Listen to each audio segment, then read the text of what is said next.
What's up, everybody? Welcome to the Absolute Awesome Show, episode 15. Congratulations, Cliff. We have done 15 shows. My goodness. That is And you have done 14. It's really not that impressive, but it's impressive to me. I think It's impressive to me too, man. I mean, TV is TV, and 15 shows under our belt. I mean, hey, with some TV shows, this is like a whole season.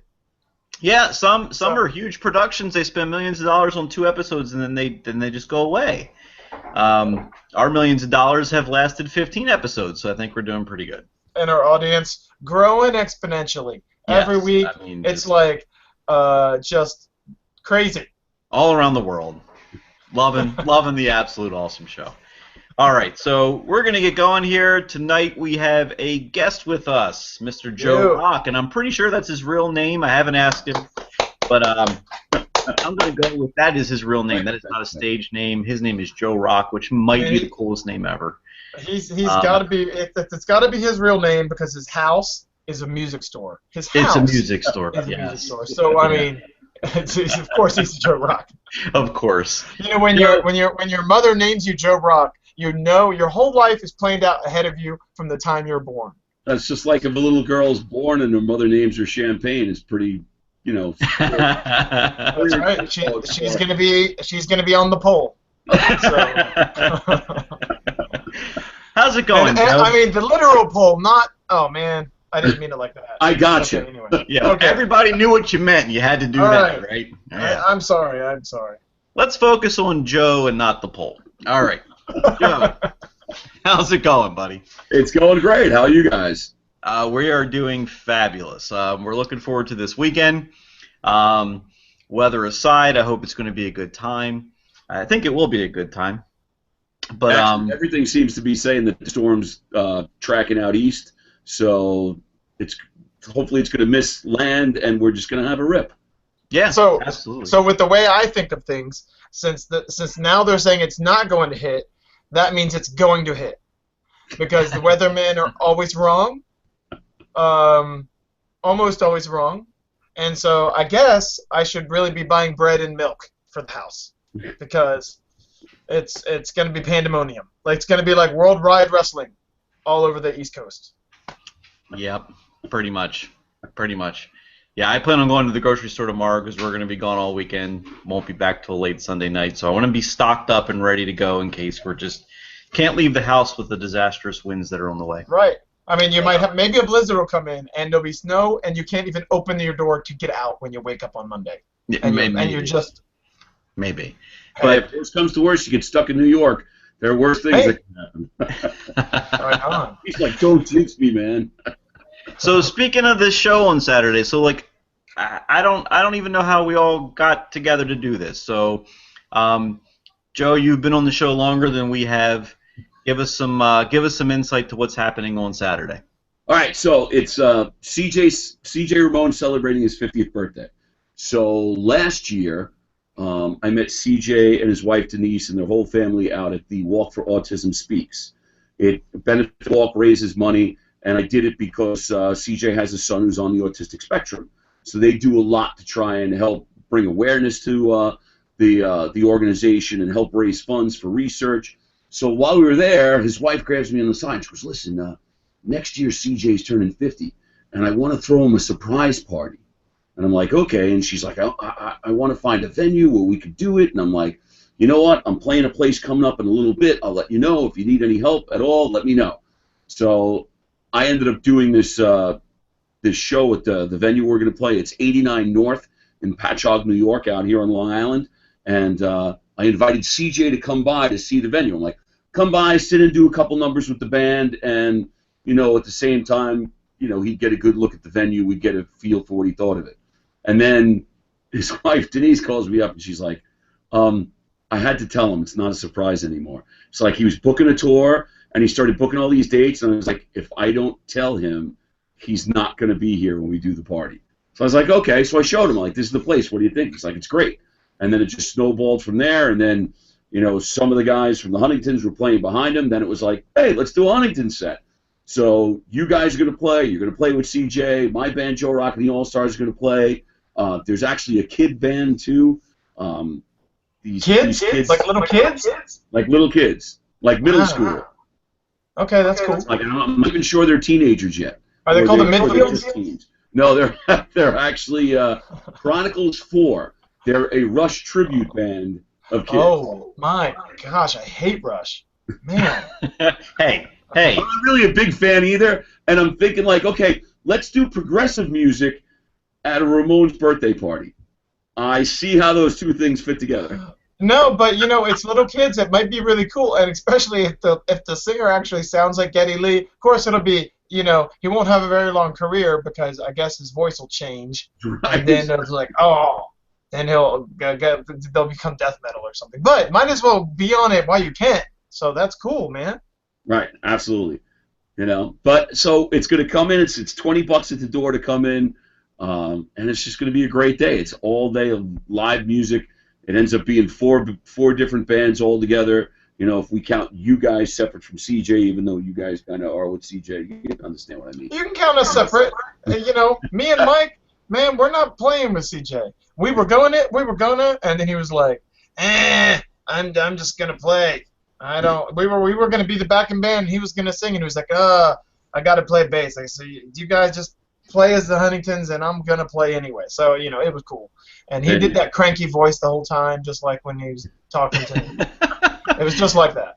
Well, I plan on getting on stage even if he doesn't invite me. So I don't know about you, but I'm going to be a part of the show, regardless. What are you going to do? I don't know. I'll figure out something. I'm just going to do it. I'm just going to. Well, heck, people do it when we play. Why not? We should be able to do that when other people play. That's right. That's right. Yeah. Extend the same courtesy. All right. So we know what we're going to expect from Chronicles 4. There's some younger people that are doing some Rush tunes. I'm actually I'm not a fan of Rush per se either, but that sounds kind of neat. That sounds kind of cool. And you know what? And in all honesty, it takes a lot of talent to play Rush. It does. And if they're good enough to do that, do they have the right instruments and the drummers, all that stuff? They're a 4-piece: guitar, bass, drums, keys. So they should be able to cover everything. Man, Mike, you should record some of this, and we'll play it on the show in 2 weeks. That'll be fun. Yeah. I think that'd be cool. I mean, so what are we going to expect though from Joe Rok and the All Stars? Like, what kind of music are we going to hear from you guys? Well, we do split our time between covers and originals. So for the day, what I'm figuring is most of the time of our set we're going to spend concentrating on bands that CJ digs. So I know he's a big Johnny Cash fan. So we're going to do a couple Johnny Cash numbers, going to do a few numbers from The Clash, and then do something of our own, So, right on, man. He'll dig that. Now, this is CJ's birthday party.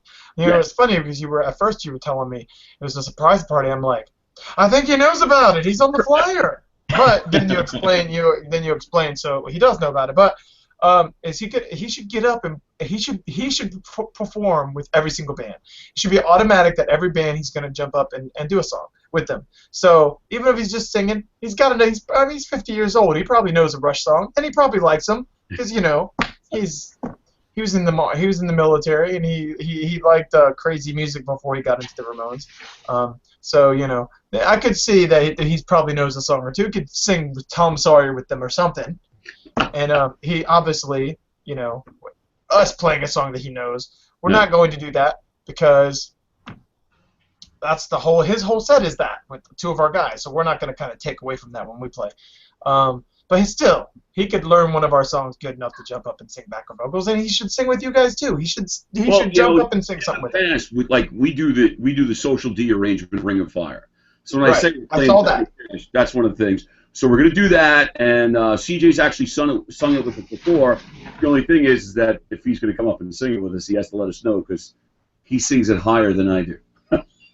Oh, you have to change the key, so you're good on the fly like that? I throw a capo on. I'm a rhythm guitar player. See, we are not good on the fly like that. We are but this is how we play it. That's kind of our outlook on everything. So it's like the Ramones. We have no technical. There's not any bit of changing anything for us. Hi, Joe. What's going on, Josh? How are you? Sorry I'm late. Hey, my bad. loser. I don't know if you guys heard, but there's a hurricane coming. There's not a hurricane coming. Well, there's one that's already happening here in Ocean Pines, it seems, because everything's blowing away and trees are falling down and whatnot. So I live in the middle of two houses that are not occupied, and so I feel it's my responsibility to go make sure that not only my house is protected, but the other houses' chairs are all put away and whatnot as well. So, Like a good neighbor. like a good neighbor. Live next to this guy if you want your house to be safe. If you're not planning on living there, it's just going to be a vacation home or whatever. Cool. Anyway, yeah, where'd Mike go? I don't know. He just, blacked I'm out. here. I try to avoid all the background noise because my house is crazy. I got kids that, they're super excited because before we come up to New York on Saturday, tomorrow night we're driving to New Jersey and we're going to go see a WWE wrestling show in New Jersey. Wrestling twice. Bing bang twice on the show now. Bing bang. We've talked about wrestling many times, but in any case, they're excited bing, about bing, that. So I'm bing. sure they're upstairs I can hear them upstairs jumping around acting like crazy people. So I mute. I try to avoid all the extra noise. Right on, man. Right on. That's all. But let's get back. Let's get back to what we were doing here. All Yeah, right. what are you guys doing? We were talking about Joe and the show. He was telling us all about it. Everything's rhyming. It's awesome. Now, Josh, did you know that there was going to be a band of basically youngsters Children. that cover Rush songs? Called Yeah. the Midfields. No, not the midfield. No, they're called the Connect Four.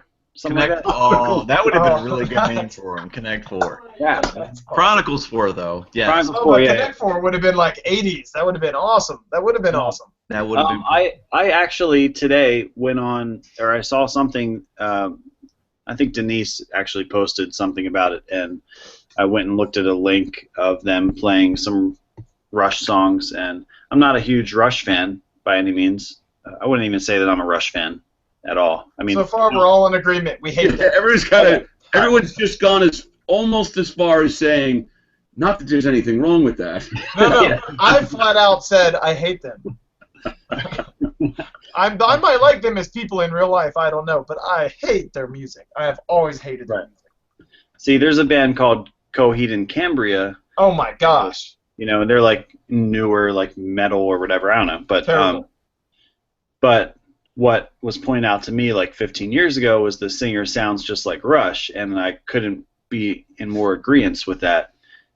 And that just Ding made ding, not a word. that made me be like, okay, cool, you sound like Rush, but I don't really like Rush, and I don't like your band either, so I'll pass, But anyway, As yeah. you can the see, we're video very I saw- opinionated. No, but they look like The very total. positive thing. The very positive thing for Josh is I'm looking over his shoulders, and over one shoulder he's got Springsteen, and over the other shoulder he's got the Ramones. So, Yeah, That's right. all right, this guy's good. Yeah, I'm good. Yeah. No, Maybe I'm on fire. this guy has more guitars behind him than I do. I have like two behind me, and Yes, you missed the fact that his house is a music store. oh really? Yes. Well, his it's house a is quick thing. It's luckily I have the right girlfriend, and she Right. agreed with me that we should put that in the house, and that's all the guitars. That's right. And the thing is, what he didn't tell you is his front door is a glass door. It's a glass door, and it has an automatic walk up to it, just opens. So it's like Joe Rok's House of Rock, House of Blues Rock, something like that. Actually, I refer to this as Rock House Studio. Look at that. That's awesome. Joe, we might get into this later when Chris joins on or whatever, but I think you mentioned to me about if I had any connections at such and such place, and I was like, don't even know where that is really. I know it's near Baltimore or something, but I remember you asking me that, and I was like, no, not really. But there is a place in Ocean City. It used to be Trader Lee's biker bar, and now they turned it into a place called the House of Rock. and It sounded like the perfect place for me to come and play. Exactly, yeah. It's a biker bar, and you should totally come down during Bike Week and play the House of Rock. Well, can we play House of Rock for Christy's birthday party? Maybe. I don't know. Maybe. Ultimately, we don't want to play a show with no one there. That's the only real issue. Yeah, I mean, But she wants it to be in a real club. I don't know, man. I don't know. I don't really know. I think if anything we about could the House hop of in the DeLorean, and go back in time and have her born on a different day, that might that might help out a little bit. That might do a little something. Man, See, when you're born, Mike- when you were born on New Year's Eve, that causes issues. It causes It does, problems when you want to try to have a show on New Year's Eve. It does. Right. I know. Ask Joe Rok. Joe Rok, you playing on New Year's Eve this year? Probably not. I have not booked anything, no. Yeah, it's a tough one. I played last year, and it was the first time I'd done it in years, but this club by us opened up. It was brand new. We played there the week they opened, and since we were the first band there, they had nothing to compare us to, so they thought we were great. So But now they won't have you back. That's awesome. Josh, can you get something for us in Ocean City? Well, yeah. The only catch is we have to play covers, and we're gonna probably have to play Crazy Bitch. Oops, excuse my language, but we're probably gonna have to play Crazy Bitch. Yeah, I don't think we're playing in Ocean City. And we have to play for 3 hours. And 3 hours. No. Oh, and the fact that I refuse to ever play that song. That Right. might be an issue as well. I'm surprised you even said the name of the song. And Well, probably I'd like say a we Black could- Eyed Peas cover, or and some Jay-Z and Maroon But wait, I suspect that there's a backstory to the fact that he doesn't want to play that Buck Cherry song. No, he Right? just After, hates it. that's something I should leave alone. The backstory is just that I live in near Ocean City. I live in Ocean Pines, which is like 4 miles from Ocean City, and all the clubs in Ocean City book a lot of cover bands, and every single one of them, every time I've gone to a club or whatever, or bar, every single one of them has always played that song, and I hate that song more than anything, and I feel like it's a requirement by all the clubs out here. So, I get that. We have a bunch of songs. We have a bunch of stuff around here that, like, certain songs that everybody plays. yeah. Except for us. No, and we don't play more than have we even played an hour ever? A full hour? We got really close at the August show, at the Punk Rock Revival show. We played for almost 50 minutes. Oh, That was yeah. like 2 shows, pretty much, yeah. Yeah. We could play for an hour. We just you know. Oh yeah, we know a million Ramone songs, sure, and we The know a fact million is, of our own you songs, but play it's, for 45 minutes and you've played 30 songs. So it's Correct. kind of hard to go longer than that. People start getting bored. well, not only that, you really our whole thing that we do doesn't really lend itself for playing for a long time because well, it's kind of high energy, and we're a little old to be doing what we do for longer than half an hour. It's just. Now you see. Now you're just not trying. Well, you can let us know what you think when you see us. Let us know. Like, would the Ramones have been fun to watch for 3 hours? Yeah, I think so. Well, you know what I mean, though. It would have been like, Well, not that great constant 1, hours. 2, 3, 4. That would have been like 300 songs. They would have played their entire discography, every song from every album. They might have had to play a couple songs twice if they were going to play for 3 hours. Right. By Well, the the time you got Queers to do. Every time you the got Queers 2 play, they play. hours and 20 minutes, you could probably slip Rockaway Beach in there again, and nobody would even know. You're like, oh, they played it again. So yeah. Right, But, the yeah. ethic of what we do is not supposed to be something that you do for very long when you play. There's just that. I think an hour would be the most. That We you did. would want. When we played in Michigan, that festival up there, whatever it was called. Yeah. We played for a real long time then too. It seemed like our set was real long. Yeah, we took a lot of breaks and talked a lot and did a lot of silly stuff though. So You can always stretch it out, And like the Ramones would do that. They would have Joey would leave for 3 or 4 songs, and CJ would sing a bunch of songs, and then they would talk. And then don't forget about Johnny's big guitar solos. The whole band would leave, and he would play guitar solo for 10 minutes, Yeah. and then he'd come out, and then there's Marky. He gets the stage for his drum solo for 10 minutes, and then it comes out, and then CJ or before CJ, Dee Dee had his big bass solo where he got on the riser and went all up in it. Oh, wait a minute. I'm thinking about Kiss. I'm sorry, guys. I'm sorry. I'm sorry. Yeah, you definitely are. So Joe, we talked about how like this show came together, but how did and maybe you mentioned this, and I'm just spacey tonight and I forgot. But how did you actually first connect with CJ and Denise and get all this kind of stuff going on? That was the it's first funny thing he because said. you just mentioned Marky, so the way that works out is I used to be on the board of directors for the Long Island Music. Hey, look who it is. Hey, there it CJ's is. here. What's going on, guys? Hey, my friend. What's happening? So I'm just about to tell the story how you and I first connected here. You want to put that out in public, Joe?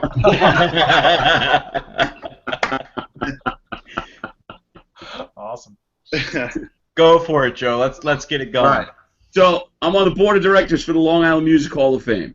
And for those of you who've never actually looked at a map, Queens, yes, is part of Long Island, and CJ is from dead center in Long Island at Deer Park. So he's getting inducted and Marky's getting inducted, as well as everybody else. But the way it ends up connecting is that they ask me to kind of be the go-between Marky and the Hall of Fame. Marky is, what's the best way to say this? He needs to be handled. He needs to be handled gently. And he was very upset about one or two things where I got this voicemail message that I don't think I've ever heard anybody curse that much in that short time. So I'm like, what am I going to do with this guy? To like, here's a number, call CJ. Hell help. Well, what was he so upset about? Tell me the things he was upset about. Well, what happened was, and I understand where he's coming from. He says, look, I'm from the lineup of the Ramones that was together the longest and had the most amount of hits or whatever. And I'm like, Not okay. original member. Like, the only picture Okay, you sorry. have up on the website is the picture of the original four with Tommy. He's like, I'm on more albums than Tommy, and I was on End of the Century, and I played on Sedated, and I'm like, okay, we'll get a picture that's got you on the website too, because he was coming to the induction. It's fair. I got no problem with that. But then what happened was they changed the website. I called him. I left him a message, let him know he changed it. He went and looked and didn't clean out the cache on his computer. So all he saw was the old version of the website. And So he didn't see that new picture of Mars you put online? So he called me up and cursed me out, and then I called CJ, and he's like, don't worry, I'll smooth it out. Oh, man. Oh, awesome. Good times, man. Good times. Well, it's out there in public now, but fortunately, it's not like we have 1 billion viewers. We only have like 500,000. Yeah, like 500,000 tops. And when was that? Like, what year was that? What year are we talking about? Trying to remember. Hang on. Was Tommy still alive when he did this? Yeah. Yes, Tommy was at the event. Yeah. Okay, that makes more sense now. But still, why would you? Okay, I don't know. Don't the Huntingtons have a history with Marky Ramone also? Have you guys discussed that? No, well, we don't have a history where he's yelling at us or anything. He never yelled at us. He just rode by us and just stone cold looked forward and practiced his hi-hats with his fingers. Right. That's all he did. All right. So that's our history with him. Plus, we did get the sound check with him once, and it was interesting because we did 1, 2, 3, 4 and started the song, but he did that whole thing, the pause before it really starts thing, and so we weren't in sync at the beginning. By the way, when you're playing with Josh and Chris, are you guys doing the sync? Like are you guys doing the pause? No. You're doing it musically correct? No, that's something that I have not been able to repeat with anybody else. And in fact, a couple years back, Shonen Knife came to New York, was playing a show in Brooklyn, got in touch with me and said, hey, CJ, we want you to come and do a song with us. So I said, yeah, sure. So I go down to the show, and they said, we want to do the pause after the 4 count. So when you count it, add an extra second in there, and then we'll go into the song. And I was thinking to myself, I don't think I can do that, but let's get it. We jumped up on stage. I counted it off. I jumped right in. They got it right. I got it wrong. Totally made myself look like a moron. But, you know, it's like I could do it without even thinking about it with the band, with the Ramones. But for me to try to do it with other players now, it's near impossible. Near impossible. It is really amazing thing, and that whole thing that they did it like that. If I'm correct, this is just never read anything about it, but I assume they did it like that because that was just their own internal wrong clock. Correct? Yeah. You know, it's so funny. It's like the Ramones were so wrong that they were right. Right. You know what I mean? Like none of them were experienced players. Tommy actually told everybody what they were going to play. You know what I mean? Or because originally Joey was on drums, right? Dee Dee was on guitar, and Johnny was on bass. Tommy is the one who told everybody what they were going to play. So you're talking about taking guys with a lot more drive. They had a lot more drive than they did talent, but they were so wrong that they were right. It's crazy. That I mean, I think. What's his name from the Voidoids? I can't even think of his name. He aggravates me so much. Who's the guy, the leader of the Voidoids? Oh my Richard Hell?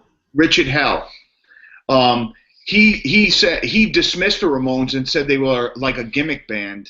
You know what I mean? He was so aggravated that you know, 4 completely inexperienced, you know, guys who, and back then, if you lived in Queens or Long Island, you were not cool. You had to be from Manhattan, and specifically from the Lower East Side. So it aggravated everyone so much that these 4 inexperienced knuckleheads from the suburbs would go on to become the biggest punk rock band of all. and not only that, but they made all those other people. Yeah. Completely irrelevant, which is so awesome. That's awesome. Exactly. That's wonderful. Yep. Oh, Yeah. that's cool. So this is your birthday, man. Yeah. You know, my birthday's actually on the 8th, same day as Johnny's, by the way. Me and Johnny had the same birthday, which was really bizarre. But we're celebrating it on the 3rd because on the 8th I leave for California to go do the It's Not Dead festival. Okay. And one other small show, and then I'll be in South America for a month. Right, and then you're coming back, and you're going to take our boys to Europe for a couple weeks. That's going to be fun. That's correct. That's going to be. I can't wait. Can't wait till they get back and just hear all about it. It's going to be super cool. So there'll probably be a lot that they won't be able to discuss. Oh well, you know, yeah. Chris will. Josh won't. He's married. I'm only kidding, guys. No, listen. That's the big joke with me and my tour manager is we go on tour to catch up on the sleep that we don't get at home. That's right. So that's about the extent of our nightlife. Well, I slept tonight from 6:30 to 8:30. So I was like, my wife had to come wake me up. So that's fine. Hey, you know you're getting old when you're taking naps, dude. Dude. Well, it comes because when I was younger, I would be sleeping anytime for super long. But now I have to get up crazy early and go to work every day because I've got children. And now, even when you don't have to go to work and it's a weekend, you still ain't sleeping in because your kids are jumping on top of you, Dad, and all that stuff. You know? So. Yeah. You just get used to waking up early and functioning like that, and then every once in a while you just crash. So. It creeps up on you. It definitely creeps up on you. So that's cool. So hey, Joe, how long you been doing this DJing business with the radio? I actually started in 2001, and it's 2001. Yeah. 2001. I know you already said it. When was the first interaction with the Long Island Hall of Fame thing with CJ Ramone? I think that was like 2008. 2008. That sounds about right. So were you? You're actually like ding ding ding ding ding ding ding ding, hit little knobs and right at the beats and pretending that you're doing stuff. That's what you do? Not that kind of DJ. I would just see you in the club. I'm not one of those guys who's like, oh yeah, I play an instrument. I play the turntable. I'm not one of those guys. Right. That's awesome. And you work at a rock station, right? Yes. Yeah, What I is- You're a real DJ on the radio. Yes, man. He's the #1 rock station. listen, WBAB. Wow. I've lived on Long Island my whole life. WBAB is the rock station that I grew up with. It's like the only station that anybody that likes rock pretty much on Long Island listens to. So it has a long and storied history. I mean, this is a good one. When I was probably 16 or 17, they had a show on BAB called Homegrown, and they would highlight like Long Island bands. So when I was younger, one of my bands actually got a song on BAB Homegrown, and that was it. I felt like a rock star from that moment on. I was on WBAB. It's like it's like the biggest thing for me, when I was a kid. So BAB is the biggest rock station on Long Island. It's the one that everyone listens to. There you go, BAB. Go. So is what you're telling us? album. So is Joe the man who's responsible for us selling all these tickets at your birthday show? Oh yeah, Like, absolutely. he's the draw. Should he be headlining? Well, listen. I mean, the amount of people that come down is directly related to the radio spot that we did on WBAB. So We did a good interview on it. We've actually been giving away tickets on my show a few times. We did that, and Fingers gave away some on his show, and it's on the concert calendar. It's like you hear it play on the air. We're pushing it big time. That's awesome. So what's the lineup? Are we like the cold openers or what? No, the kids go first. Oh, okay.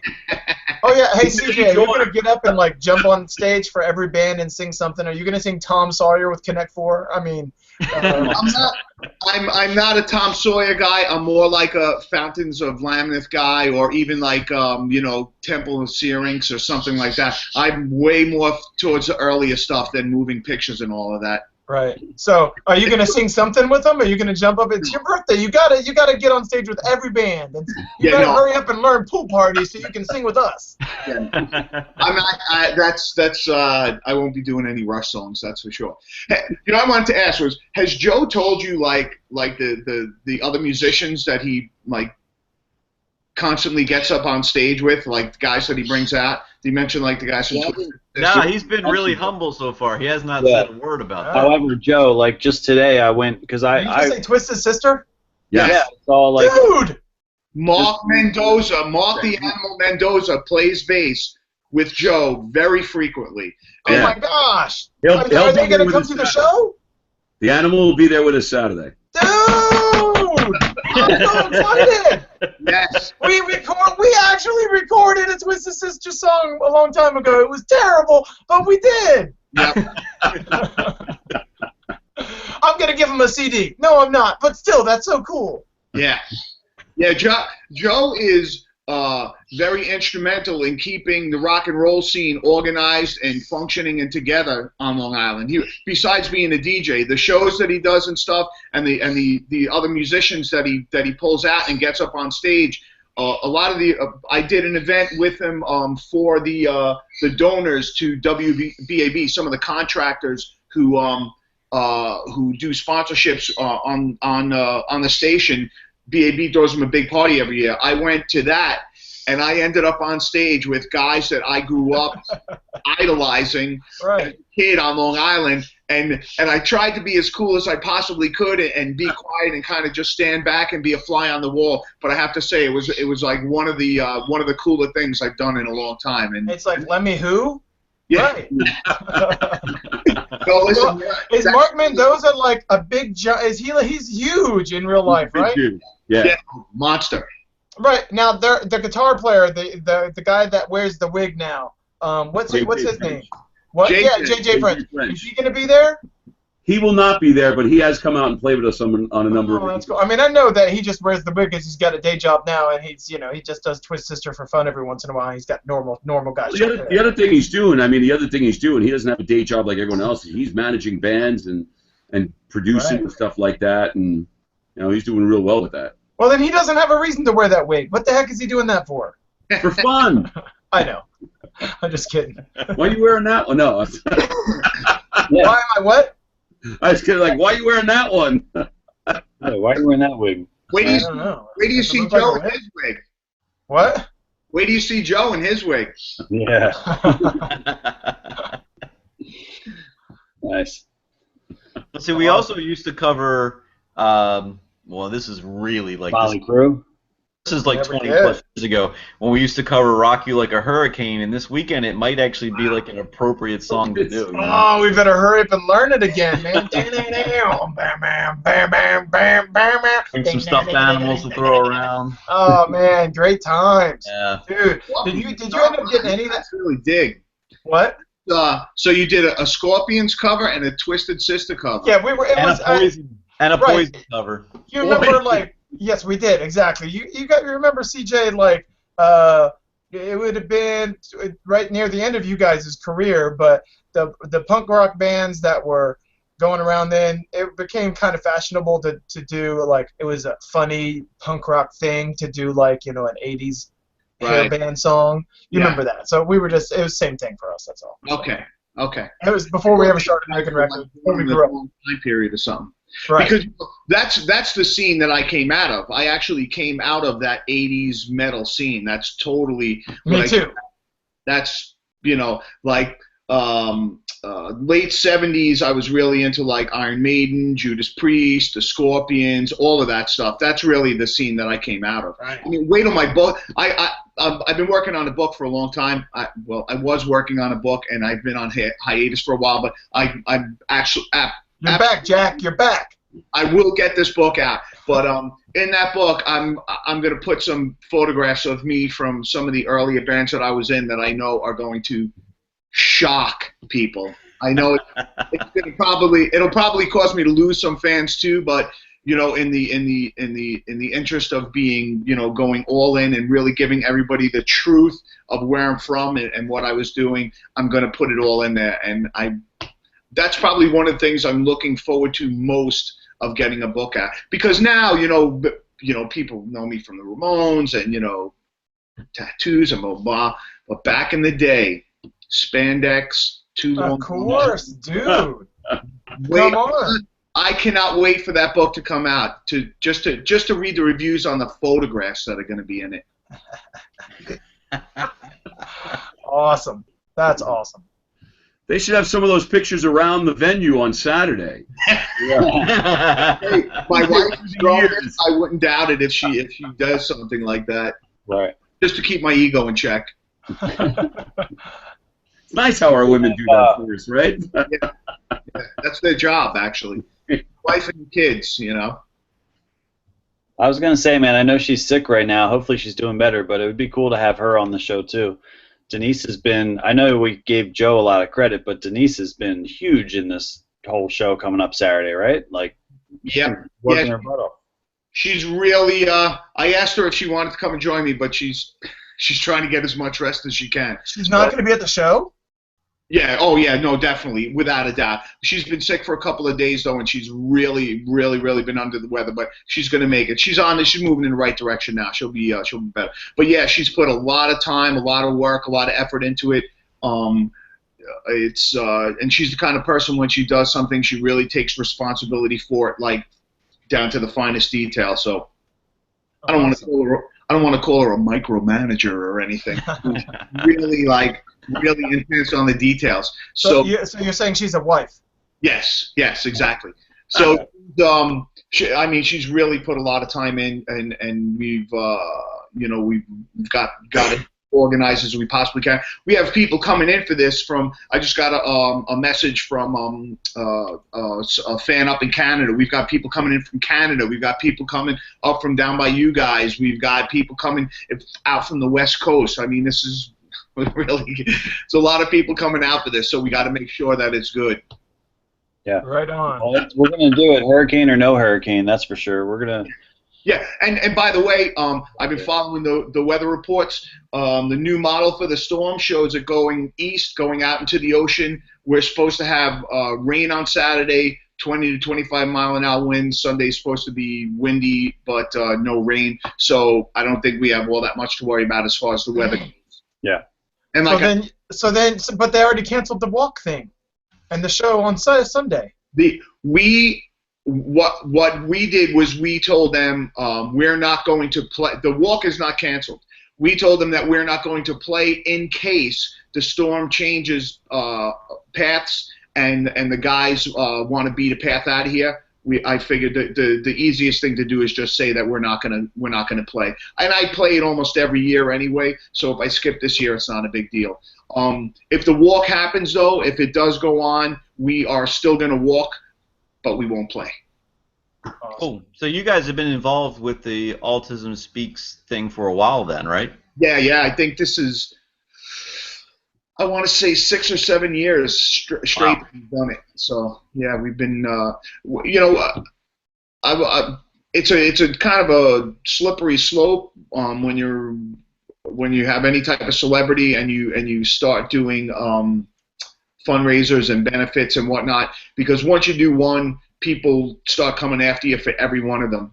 But I picked Autism Speaks because they finance a lot of research, and that's really why I went with them. And I know there's people out there who are like, well, you have to accept autistic people for how they are, and we don't need to, spend money on looking for cures or anything. That's just how they are. But, for me, when you have, something like this, that 1 in 62 kids are being born with it, you got to find out what's up. You have to find what's, the cure, whatever, that's not even, I just think that it's important to find out what's the cause of it. And that's why I've gone with Autism Speaks. But we've, been very, had a really good relationship with them. They're like our second family.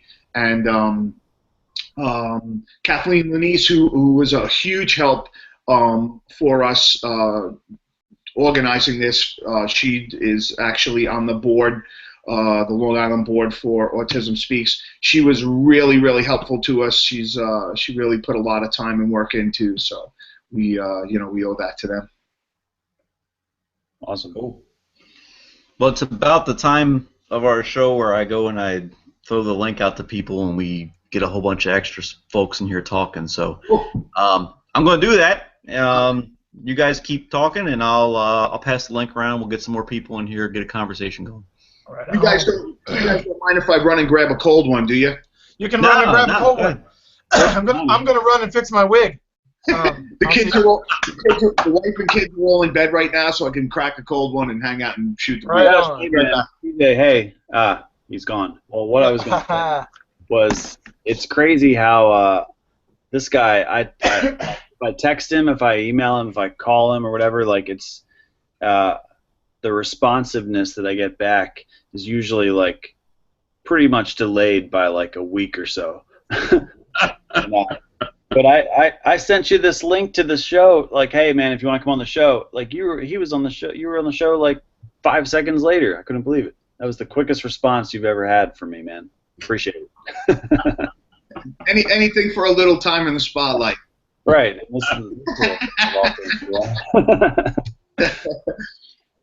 Man, so I don't know. I was thinking that the walk was canceled. I didn't know that the walk was not canceled. They've kind of put the word out that they're keeping an eye on the storm, and they're going to make an announcement by 5 o'clock tomorrow evening.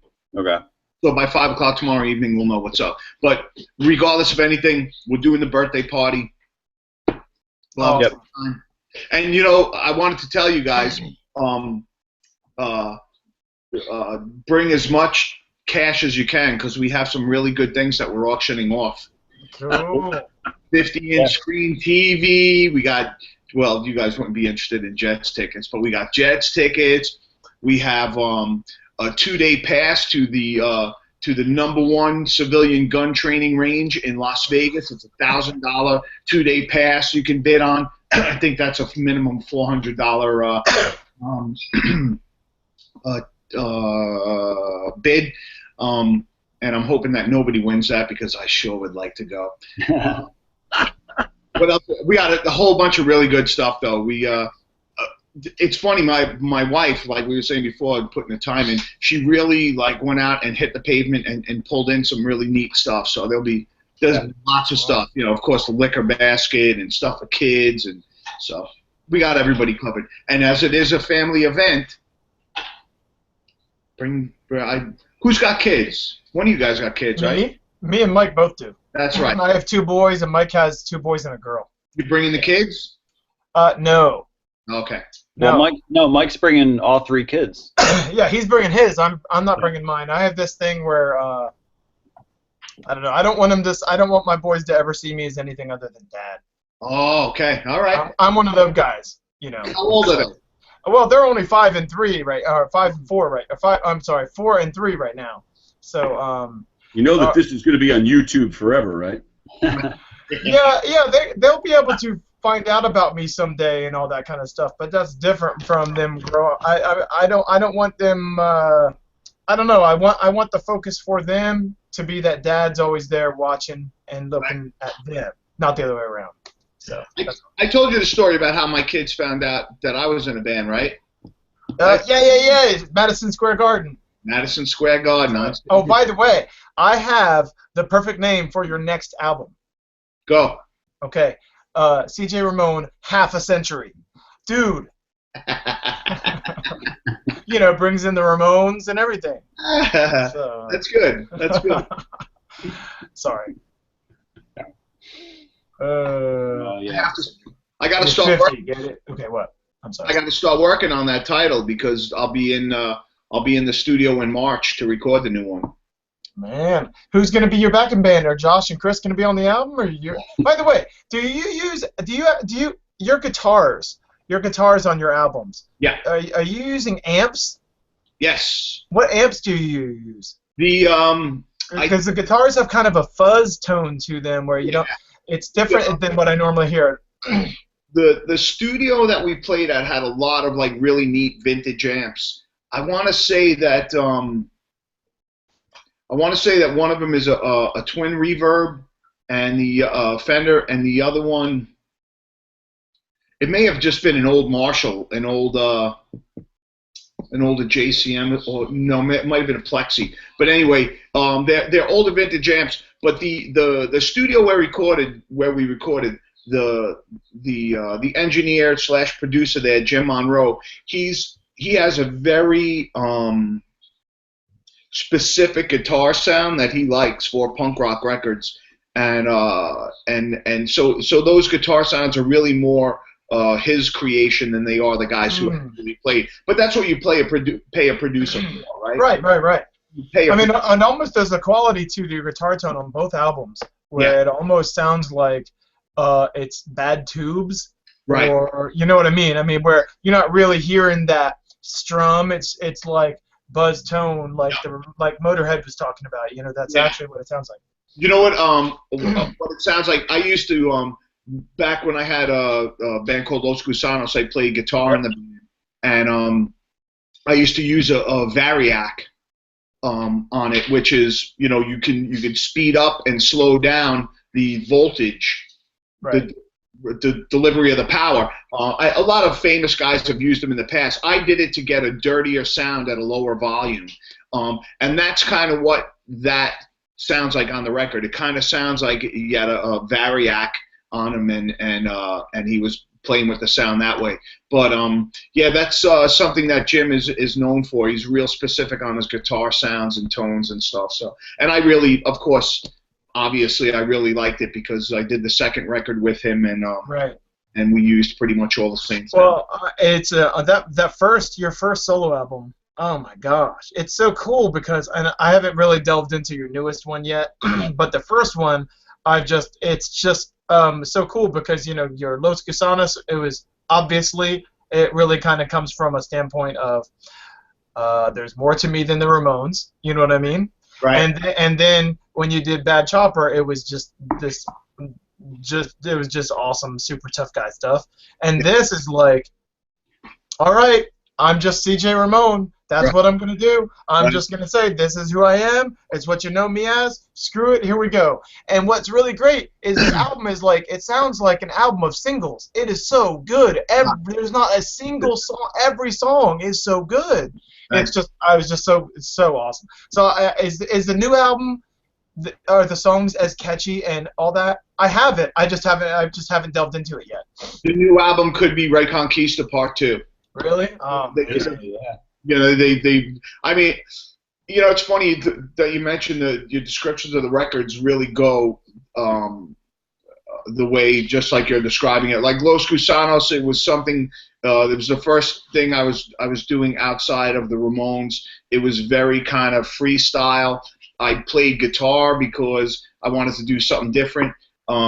So there was a lot of different influences in that. And then Bad Chopper. You know, to me, everything that you write or everything that you do, or at least for me, depends on where I am in my life. When I wrote the Bad Chopper record, rough time period, real rough time period. So you were going through your divorce and stuff, right? Yeah.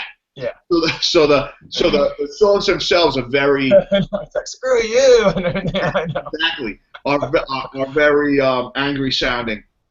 But by Ray Conquista, I'm older, a little more mature, a little bit more understand the world a little bit better, a little bit more in control of my emotions and whatnot, and can express myself a little bit better.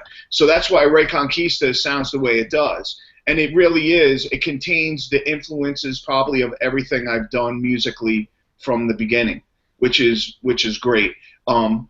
With the new record, with Last Chance to Dance, I actually kind of branched out a little more and embraced some stuff from really early on when I used to play a lot of heavy metal and stuff. So you're saying Bret Michaels joined the backing band for this one? Yeah. Because we all know he's a musician. That's not the kind of heavy metal I listen to. No, I know that. But yeah, so the next record, I imagine, is, you know, it's funny. I feel like the older I get, the more towards my roots I go, and like real early roots, and so the songs that I have written now, they're definitely a lot more on the in line with the last two records that I've done. Awesome. Well, I hope some of our boys get to make an appearance on it. That would be super cool. Obviously, you know how talented they are. Yes. So I'm taking them to Europe, not for. I know, dude. They'll because I'm excited to see you because it's just like it's gonna have it's just we know how to deliver that sound, man. Like the authentic, the real deal, and so that's just it's cool to have a couple of us on there with you, and I look forward to seeing what you create with them, man. It's just gonna be great. Yeah. You know, the one of the things that I found is that when you put people in a position where they're going to be playing at the edge of what they usually do, you always get good stuff out of them. And that's why I try to push the people that I play with really hard. I really try to push them hard. And not necessarily in how we rehearse or anything like that, but in my expectation of them. I'm really tough, especially on drummers. I've had probably 5 or 6 drummers at this point, but that's because either you can do it or you can't. Yep. You know what I mean? Either you're in there 100% and you knock it out, or you don't. And then you're telling us you're a little mini baby Johnny Ramone? Well, listen, everything that I do has the Ramone name attached to it. Yep. If I go out as CJ Ramone, it cannot be mediocre, and it can't embarrass the Ramone name, and that's why I am so tough. And it's not to be, to try to belittle other people or beat them up or anything. But the fact of the matter is I really have, I'm carrying a lot, and I don't want to disappoint Ramones fans, and I definitely don't want Johnny and Joey and Dee Dee and Tommy looking down on me, going, "You should have retired already." You know, so I know, because now you got to write 4 Angels, man. You got to write the part 2. Next record. Now, I bounced out of the conversation when you were asking about like kids coming on the weekend. I think Josh mentioned it, but all 3 of my kids are going to come up on Saturday. Beautiful. I got an 11-year-old, almost 9, and a 6-year-old. And I don't know if you know this, but back at the end of August, we played a show. And we did like mostly original material, but then we just busted into like, I don't know what, 8 Ramones covers. I don't remember how many we did. But one of them was Rockaway Beach. And ever since the end of August, my 6-year-old's just been running around the house every morning. Rockaway Beach. Yeah. He's pumped. He is absolutely. My 6-year-old's pumped to come to the show. That's how it starts. He's a convert. Yep. Father young, man. Grind it into their brains. That's right. Don't let them listen to Crazy Bitch. Stop it! I get those videos sent to me all the time on Facebook of, you know, or pictures from parents with their kids rocking out to the Ramones, singing to. There's a video that's been out there for a while of a teacher in South Korea, and he's got his whole kindergarten class singing "Judy Is a Punk." It's always great to see, but kids really do pick up on that that unbelievable catchy thing that nobody can quite duplicate that the Ramones had. Well, only the Ramones could have written the middle part of Judy Is a Punk. Say that again? Only the Ramones could have written the middle part of Judy Is a Punk. Yes. It doesn't even make any sense. You know, it's like, what is this? Absolutely. You know, it's that's one of the benefits of having somebody as crazy as Dee Dee or as out there and strange as Joey in the band. That's where that stuff comes from. You know, right. Those little things like that nobody else could put together. Nobody else. Did you ever ask them anything? And did you ever ask them things like, as a fan perspective? Did you ever say, well, what about this and what about this? Yeah. Oh, you did. Okay, so you can answer this then for me then. So Beat on the Brat, you know, it's 4 and then it's 2 and then it's 3. Yep. Was that just an accident in the studio because they didn't know what to do, or that was purposeful? No, because if you listen to this is a really funny thing. I mean, if you look back at some of the guitar players I've had play with me, I've had some pretty heavy hitters play with me. They throw those little turnarounds in a lot of their songs. Right. A lot of the real simple poppy ones too, because if they played it straight all the way through, it would make the song a good song. But those little turnarounds are what make the songs great songs. So they did the 4, the 2, and the 3 on purpose? Yes. If you listen, there's several songs that they do that. And like I said, it's usually the poppier songs. Right. They do that to make the songs interesting. And don't do a half chorus like, you know, in Rockaway Beach. Right, exactly. Their song structuring had a lot to do with what makes them so great. I mean, the melodies are unbelievable. The lyrics are super goofy and fun, or like really dark and strange. But what makes the music interesting is those little things, those little turnarounds. And I've had many a really good, trained, stage experience, tour experience guitar player get up on stage and blow Beat on the Brat night after night. Right. Night, and it frustrates the hell out of them because they are really good technical players, but they just can't. If it's not regimented, if it's not okay, it's this part, this part, this part, this is 4, right. This is 2, this is 4, this is 2. They just can't get their heads around. You almost have to be a little off to be able to play it the way it's intended to be played. Well, sure. When we used to play Beat on the Brat, there'd be times where I'd have to go to the drummer and remind him when we're going to stop. Yeah. You know, I mean, so it's you have to memorize it, and it's just something or else. Right. You know, it's. Well, CJ, like for Chris and I, like learning how to play all your stuff live or whatever, like we got the albums to listen to, but we got to basically go to YouTube to see like how you're doing these certain songs and stuff. And a lot of the times I'm like, man, I'm not going to say any names because some of the guys you got playing with are like, in my mind, they're legends too. But like, I'm like, man, like, how are you gonna mess that up? But yeah, Beat on the Brat's it's a great example because like, that's a tough song unless you know like you gotta like think mathematically on that, you know. Yep. Either that or you just gotta be an idiot and you're just really good at like just doing Ramone songs, you know. And there's two things that are kind of contradictory to like the whole the average person's idea of the Ramones, and even some real hardcore fans' ideas of the Ramones. They rehearsed to the umpteenth degree. I mean, it was brutal how much rehearsing we actually did before we went out on the road, which, you know, is a testament to Johnny's drive and determination for them to be a really great professional band. You know what I mean? Right. So the whole thing about Ramone songs being easy and anybody could play it, Anybody that tells you that has never played Ramone songs, or if they have, they haven't played them correctly. Right. Either alternate picking or they're, just fudging their way through it. Well, you got some alternate pickers in your band, dude. Yeah.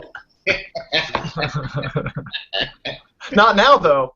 I know you're not talking about not with me. our guys. What? No, I'm not talking about Josh. Right. So the thing, this is what you have to understand.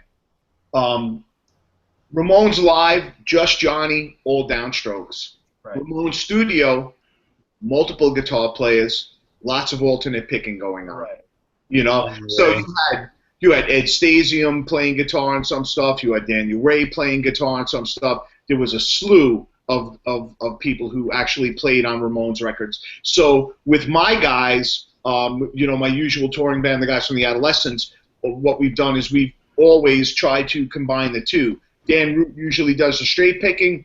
Steve Soto does the more prettier grace notes and all of that type of stuff. Because my goal has been to recreate the Ramone songs as they are on the records, closer to how they are on the records. That was one thing I always had with Johnny was I said to him, if we slow the songs down a little bit, just a little bit, Joey will be able to sing those melody lines like they're supposed to be sung. I'll be able to sing the harmonies. It'll sound closer to the record. It'll sound better.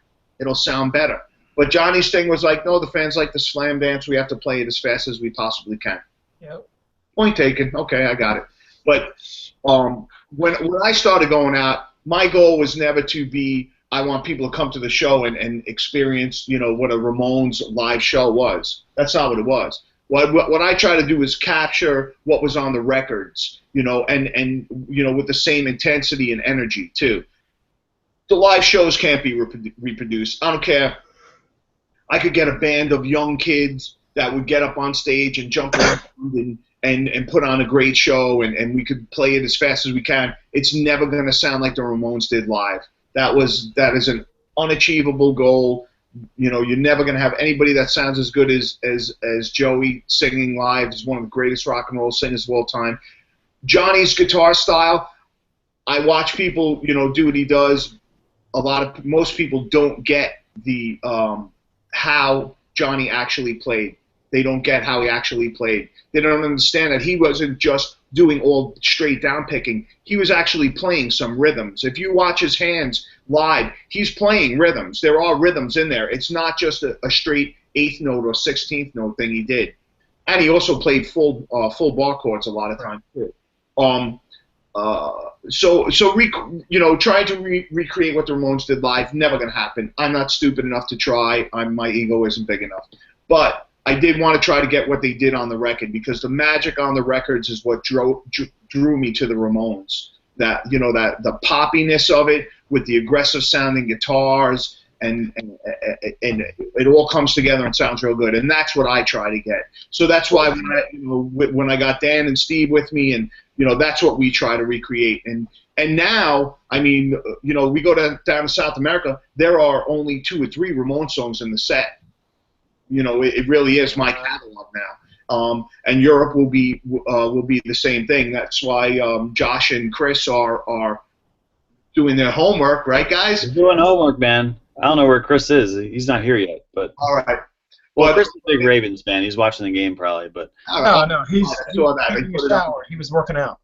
Oh. But nowadays, you're spending all your time. You're making these records, and records don't even sell anymore. Are your records even selling? I've got a couple royalty checks, so I'm not complaining. All right. It does not. But this is my thing. When I came back and I started playing again, my goal was to make 5 records. I wanted to make 5 records. I wanted to get my book out, and at that point I would feel like I've had a career outside the Ramones. I've proven that I can do it on my own, and that's really what my intention. You're talking about CJ Ramone, because you've done CJ Ramone, so you're going to do 3 more albums? Yeah. Oh, awesome. Yeah. Well, this next year, this March, I'll record a new one. That'll be 3. So I'll have 2 more records. And if, God forbid, in between now and then I should lose my voice or physically I just can't go on or whatever, I can always do the one live record and one greatest hits record. And you're only 50, man. You're not.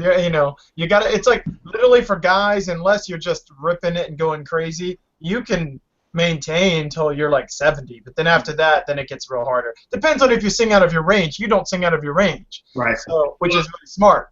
The other thing too is what I'm always conscious of is what I do live.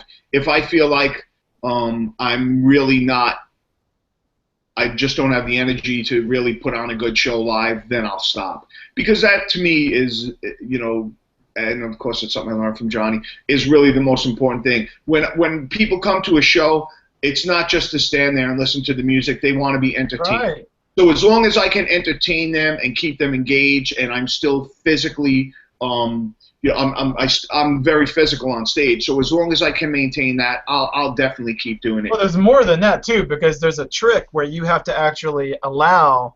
Because the older you get, the older your fans are getting. So one of the things that they're looking to get when they come see you is a chance to step back in time. Right. To be able to deliver that. So but as far as you can get to the weight you want to be, you can train, you can do all those and then you'll certainly be fine with any of that, just like anything else. Yeah. Any of these bands that good grief, look at Twisted Sister, for heaven's sake, and he was doing that, and he was still putting on that incredible show, and he's gotten that incredible shape, and that takes a lot of hard work to maintain that, especially the older we get. So that's just something you have to be cognizant of, and you're going to be fine, man. I mean, good grief. But your albums are great. So that's all I wanted to say. Is I love the fact that you really capturing that. So. And that's really, when everything's said and done, that's really what counts the most. Is if I can put together a good record, as long as I really am confident in the music, I'll be able to keep going. Because as long as I have something to say and I'm expressing it in a good way and people are digging it and I'm getting across to them, that's really what counts the most. But to me, I'm very mission oriented. Right. So my mission is to get 5 records out, get a book done, and then I'm probably 2020 is probably when I'll hang it up. I think that at that point I'll be 55 and ready to start something else. Double deuce, man, double deuce. Yeah. Isn't that what it's called? No, double deuce is 22. Wait, is deuce 5? No, deuce is 2. That's like okay. All right. It's called something. Double nickels. Oh, okay. Well, hey, when you're in the studio, do they your albums? Both your albums, did they? Are you really singing that on key? My gosh! Or do they fix it up at all? Are they moving it at all? You talk about auto-tune? Yeah, are they doing that at all on your albums? I am really, really. I am really that good. When I write, yeah, I'm really. When I write songs, I always am very conscious about the key that I write them in. Right. But that being said, in the interest of time and money and everything else in the studio, you always have to have a little bit of help because you're getting close. Right. Yeah, you know what I mean. I get as close as I possibly can, but there's always a little bit of doctoring that goes on, and as long these days you have people that everything they do is auto-tuned and they're correcting the timing also. Oh, exactly. I have great timing and my pitch is pretty darn good, but I'm not going to lie, there's always a little bit of correction in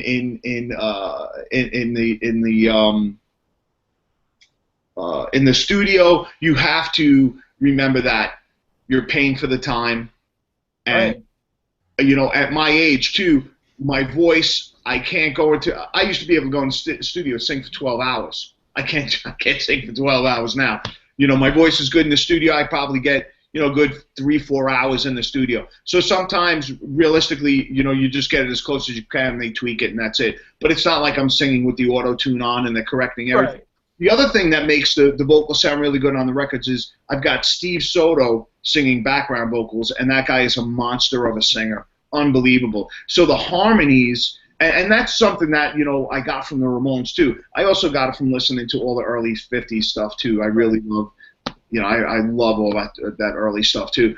I've always loved harmonies, and Steve and I, our voices work real good together. So we're lucky enough that when we on the records, our voices blend really good, and he really helps me to keep my chops up, because when we go out there live, harmonies live, they need to match up. If they don't match up, you just sound really bad. And we just played up in San Francisco. We had a couple of the folks from Fat Records come out, and granted, they're from my record company, but one of the guys from the company said to me, the one thing that you have over all these young kid bands that are doing punk rock is they have great harmonies on their records, but you guys produce them live perfectly. Like you guys sound live exactly like you do on the record, and that's what I like. That's what I've always liked. I never liked going to see bands where they did these crazy improvisations with guitar and vocal dueling, and I never dug any of that stuff. I always wanted to hear it like it was on the record. Right. I wanted to hear the solos like they were. I wanted to hear the vocal lines like they were. So, and that's always been one of the things that's motivated me to put on a good live show. Right on, man. Well, we got Frank in the room, and Frank is from New York. That's right. So that's kind of pretty close to home here for what we're talking about. What's going on? Are you coming out Saturday? Yeah, I'm gonna be there as long as the hurricane doesn't fuck up my trip out to Long Island. I'll be there. I think we're good, man. I think we got a couple of days to go before it affects what we're doing here. So. Yeah, it should be cool. I actually emailed Josh about it earlier today. He gave me what time everything's going down, so I'll be there. What part of New York you from, Frank? Staten Island. Oh, all right. So it's about an hour and a half from Patchogue. All right. Cool. Yeah, well, I've said it earlier. I've been looking at the weather. They're saying that storm is going to head out to sea. It's going to go way east of us. So winds are going to be around 24, 25. A little bit of rain on Saturday, but nothing crazy. Cool. Yeah, sounds good. I'm looking forward to it. Good. Yeah, Cliff, I wanted to tell you, I know earlier you were talking about the count-off, when CJ did the count-off and had the silent 5 and everything. You should check out on YouTube, somebody has audio posted from his first ever Ramone show, and it's funny because the count-off is so different. Like, you wouldn't even recognize it as what we're used to hearing. Yeah. What was he doing, 1, 2, 3, 4, and expecting to start right away?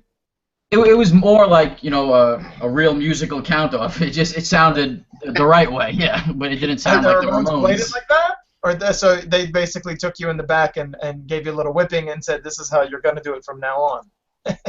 It just, because I had seen the band so many times, because I was so familiar with them, even like the back and forth movement, you know what I mean? Like walking up to the front during the solos and all that type of stuff. I had so much of that down that that they didn't have to teach me. But the count was I didn't want to try to do it like Dee Dee. You know what I mean? I didn't want to try to do it like him. I just had to do it myself. And because I was like such a super hyped out dickhead, I was in the Ramones, you know what I mean? I just went for it, and every count I did it the same. And it's kind of became my my own trademark. Right. The song would be like and you're counting 1, 2, 3, 4. Yeah. The speed of the count meant nothing. Right. Meant absolutely nothing. Awesome. I liked it like when Motorhead did REMONES, it was like they kind of took a little bit of Ramones math into that one section, like with the before, the dan, it was just they probably did that out of respect and just to try and be a Ramones type of song, and it was perfect because it ended up being like a great Ramones song for sure. And only Lemmy could pick that off. Oh yeah. Only Lemmy could do an interpretation of the Ramones that was acceptable. Right. Nobody else could do it. Yeah. You know what I mean? I will say that I do like both of you guys' recorded versions of the song better than the Ramones version. Yeah. So Now yours was in C, and Joey's is in E, right? Or Joey's is in. I think F. F. Yeah. I mean, B. I know they're one note off. So yeah. Is that right? Or did they just change it? Right. Okay. And was that changed because you just sang better on that higher key? Yeah. I think the Motorhead version is in C originally. And I think when Joey came in to sing it, it was a little bit too high, so we dropped it down. If not, I'm sure we'll have all kinds of comments on YouTube. Yeah. No, man, the Ramones version is B flat, minor, major 7, and Yeah. like we did last time. So, Hey, Joe, are you going to DJ the whole show? Are you going to be like announcing between bands and playing records and stuff? He's not that kind of DJ, man. Come on. No, Joe is will not be playing records between the bands. No. There actually is a guest DJ for it. I forget the DJ's name. Oh, that's awesome. Fox Jody. There you go. Jukebox. I'm gonna show up to the show with a DJ Joe Rok T-shirt on. It's gonna say DJ Joe Rok. It's gonna Cool. Now, Joe, do you still DJ at the radio station? Yes. In fact, as we speak, I'm on the air now. Are you serious? Yeah. Tune into From my your station. basement, from your music store basement. That's amazing. Yes. Once I realized and found out that you were a real radio DJ, it becomes so obvious every time you say a word because you just have that tone and timbre to your voice. It's very cool. Yep. So Thank you. Where it really comes out good is at the end of rock and roll radio when I do the little bit. This is rock and roll radio. Stay tuned for more rock and roll. Was that you? No, it wasn't me, but it could be. Joe was probably If you guys play it on Saturday. If you guys play it on Saturday, I'll come out and do that at the end. All right, well, we're not playing any Ramone songs out of respect for Mr. CJ and everything they're doing on their show. So we're not doing it. We're doing our own songs, but yeah. Are you guys aren't doing that show song, right? We're not doing. Rock and Roll Radio? Is that on the list, Josh? It's on the list. We could do it. I don't know. Chris is here now. We could do. Chris, have you heard of that song, Chris? I've heard it once or twice. Yeah, little advice from someone who does with their band: the drummer has to listen more than once or twice. No, we can play that. I'm open to whatever. Whatever the boss wants to do. Whatever the boss man wants to do, we'll do it. All right. We'll put that one because we could get Joe to come up and play that one with us. Me and Joe have played that together before. There you go. Plus, we get to see you play the Yeah. You know, that's good. Now, Joe, as a DJ, are there like songs that I guess because they're popular now, you gotta play? I mean, are there songs that you just cringe when you have to play, or are you pretty much open to like what's happening these days? Who picks the playlist, Joe? Yeah, the playlist is made by the station's program director. I have no input into it. So, Sure. Yeah, but more with the band, there's more stuff that people like will come up and ask, and it's just like, as you know, as Josh was saying, he's not going to play Crazy Bitch. We list of songs that we're not going to play. Come on, man! We don't play Sweet Home Alabama? No. In fact, just to mess with everybody, Werewolves of London is the same chord progression as Sweet Home Alabama. Oh, yeah. So if somebody comes up and asks for Sweet Home Alabama, we'll do Werewolves of London. do you start it out with the southern feel, but then you start going, No, not even. I don't give them that. They hear it and they're like, oh, I think this is it. And then I start singing, they're like, that's not what they asked for. You could mess with them a little bit further and play the Chris Rock version. Is that right? Kid Rock. No relation. Chris Rock, not Chris Rock. Kid Rock. Yeah, the brothers. You could put out an album. Chris, Joe, and all three of you. Whatever. Not Chris, man. That was a funny mistake, though. You can have Chris on there. You can do a rap song. He's not a rapper. All right, come on. Let's get back. Yeah. Hey, Joe is the best. I'm really glad you're here. Yeah. Sure, man. So, Joe, how long are your sets when you play? Do you play 3-hour cover band sets? Yes. Holy moly! Wow. 1-hour sets. But there have been times we've done 3 hours straight. Oh my! No problem. Break. I know. Exactly what CJ just did is how I think about it too, because I'm thinking in terms of how our set is. So, are you guys like drinking water, hanging out, and playing Monopoly between songs? What are you Here's doing? the deal. Like when we do the bigger shows, like when I get to do my own stuff, and somebody books us, and I'm playing like a 1,500 seat theater or 1,600 seat theater, we go out there. The most they're giving us is like half hour, 45 minutes. So when it comes down to that, it's like, look, we're just gonna light the fuse and go until it explodes. Because if, I'm just going to give it all because I got a short amount of time and I'm used to playing over 3 hours. If I only have to play for 45 minutes, well, then we're just going to slam the audience. Welcome to punk rock. Right. Yeah, exactly. Before you got here, CJ, we were talking about really 3 hours. Yeah. Imagine the Ramones playing for 3 hours; they'd have to play their entire catalog. Yeah. That'd be crazy.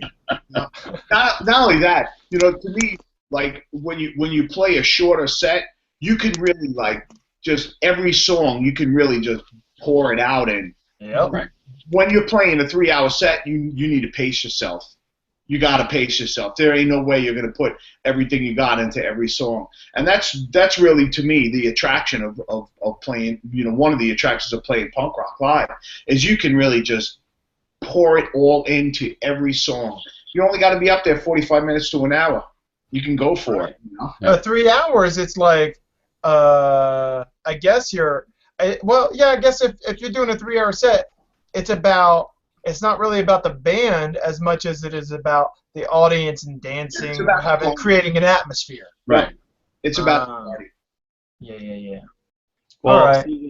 I know you and Chris had talked about doing some warm-up shows or whatever before Europe, and prior to any kind of plans for that, I had a guy that I called and left a message for out here in Ocean City, and he called me back yesterday and was asking about it. He basically was kind of giving me like numbers and whatnot, but he was like pretty excited about it, and he was like, I saw the Ramones open up for Billy Idol, and which I don't remember that. Do you remember that? Did that happen? The Ramones opened for Billy Idol. It would have to be before I was in the band because we never opened for Billy Idol. Okay. So he says he saw you open for Billy Idol, but he was like, I felt like they had they got screwed on the whole set list time or whatever. But then later on, I realized, that was the first time seeing them, and later on I realized, well, actually they did like a full set, and it was all, it was just crammed. We did 35 songs in an hour and 15 minutes. Right. Yeah. And that's why I told him because he was more asking about the time because around I should say they're looking for those 3-hour guys, but he was like, I understand it's not going to be that. And so Billy Idol. Give me an hour or whatever, and I was like, I think that's probably about where it would max out at, But unless that was like a festival or something maybe that we did that Billy Idol was on. I don't remember ever doing that. Maybe it was something like that. No, that would have had to have been in the 80s if it was going to be a Billy Idol thing. Right. Because he was, even by the 90s, people didn't. I mean, he had one song in the 90s, and he's been gone for a long time. Yeah. He's gone, yeah. They just released a new album and a book. Yeah. Really? Hey, Yes. well, you would know. I'm going to defer to you. He was at Riot Fest that I just went to in Chicago, but he was playing the same time as Motorhead, so I did not see Billy Idol at Riot Fest. Wait, Josh. Not an enviable slot. Josh, No. you went to Riot Fest? Yeah. Have I mentioned that? Yeah, no, He's been there every year for the last 10 years. No, man. I was being sarcastic. Yeah, first time we've heard of it. Wait, hey, what is this Riot Fest? Tell me all about it. Well, before we do that, we've had a guy kind of jump in and jump out of the show here a couple of times. He's muted right now. It looks like he's ready to go to bed. To be honest with you, but we got a guy here. He looks like he's camping. Yeah, he looks like he's in a tent or maybe, but he's muted. I think your name is Silly Boy. You look like you're in the room. If you can hear me, 2009. Say hi. He looks insane. He looks like he's very. Oh no, they're talking to me. Oh, he's getting closer to the camera. He's saying, "That's Mook." Is that Mook? That's not Mook. This is the guy that broke into Josh's house a few months ago. Smashed his cake all over the ground. Yeah. Silly Boy, do you want to say something? Do you want to speak? Do you want to ask Joe Rok a question? Do you want to ask Josh or CJ a question? Anything. You're muted. You got to unmute yourself, brother. I got to get a beer. Click the little microphone button and It's a little microphone, and you got to click it. I think that's Luke, man. I think that's Paul Stanley. Are you Paul Stanley? Man. He's been in here 3 times. I thought it and was going to turn into a chat roulette issue. Like, oh, I don't no, know. oh, It yeah. looks like he's out in the wilderness or something, and he's, he keeps coming in, and I want to get him involved, but he apparently does not know how to do this. So. Hey, CJ, real quick question. Yep. He's back. When you were in the Ramones, did you guys ever support anybody on a tour? We supported U2 in Spain for 2 shows. Zombie, right? We supported White Zombie. Wow, that's crazy. That's backwards, in my opinion. Yeah, They big time. played Salisbury. Who else? Zombie and Ramones played the Civic Center in Salisbury. There were a couple of revolving headline slots we did. One time, I think we did a festival, or we went out on a tour in Europe with like Sisters of Mercy or something like that, where we did like a revolving thing. We didn't do too many support slots. The Ramones really were totally against that. Early on in their careers, they got booed off the stage playing before Aerosmith, and another time playing before Black Sabbath, and they said, that's it, we're not supporting anybody from now on. Yeah. Didn't it happen with Blue Oyster Cult, too? Something like that? Could have. I've read that story before. I know, definitely Black Sabbath and Aerosmith. Johnny told me about the Black Sabbath one specifically. It was like a big outdoor show, and people had come with like lunches and stuff. And while the Ramones were playing, people started throwing bologna sandwiches. Johnny walked out to the end of the stage and gave him the finger, and they walked off. And he was like, "That's it. We'll never warm up for another band." Awesome. Except for U2, I guess. Yeah. You make an exception for U2, right? Well, Two pop bands, man. Hey. the thing about warming up for U2 is this: when we warmed up for them in Spain, 2 different cities. I want to say maybe Madrid and Barcelona, something like that. And the response that we got from the crowd was incredible. And the next day in the press, in the newspaper, it said, last night's U2 show, started off with the overqualified first band being the Ramones, and went on to rave about how, we shouldn't be warming up for anybody and whatnot. But it was, I never had that experience of getting booed off the stage with them warming up for anybody, so I'm happy about that. I remember, who was the ska band you guys took on? The Independents. I know they were, managed by Joey and stuff, but it didn't seem like there was a lot of camaraderie in sounds, and it didn't really. At least when we were at that show on your final normal club tour that you did, right? They didn't really come off that great. You know what, man? I don't think we ever played. I don't think we ever had anybody on before us that the crowd liked. The only time I ever seen people really excited about the bands we played with was when we played with like Motorhead and Iggy Pop. But the Ramones were a tough band to go on in front of, because Ramones fans are so unbelievably rabidly loyal to the Ramones. They don't want to see anything else. We had I don't know if you remember, there was a band in the 90s called Live that were they became like the sweethearts of MTV and blah blah. They were on tour with us, getting booed off the stage when they broke, and they actually left the tour with us to go and do this big headlining $1 million tour. Right. A year later, MTV had Live Day, where they played only live videos and interviewed live all day long on the shows you how much it can just change like that. I mean, it happened. Everybody that broke big in the late 80s and early 90s broke big when they were on tour with the Ramones. Red Hot Chili Peppers, Jane's Addiction, like all of those bands were all warming up for the Ramones when they were as they were starting to break. The Ramones were like the stepping stone for every big band.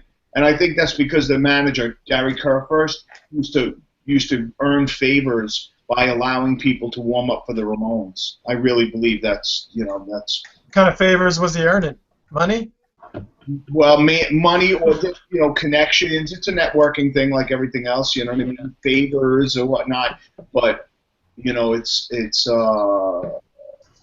just funny, It's in a lot of ways the Ramones really got overlooked and abused by the business. No, see, I think of it a different way. I think to be able to successfully exist and do your thing completely outside of trends and MTV power and all that kind of stuff, Yeah. and you're just saying screw you to all of that, and you just go and keep doing what you're doing. I think they had the career that was that long, and none of those other bands did. No. So I just think it's way more powerful. And I agree. In no way am I disagreeing with that. It's just that the fact that the industry did not back them up at all, or give them any kind of credit or anything until they were long gone, is probably one of the things that drove them on.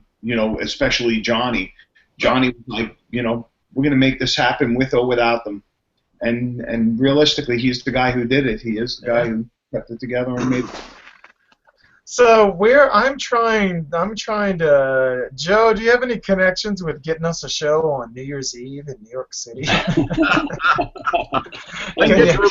as you don't mind around where the ball's dropping, maybe paying for it. Oh yeah.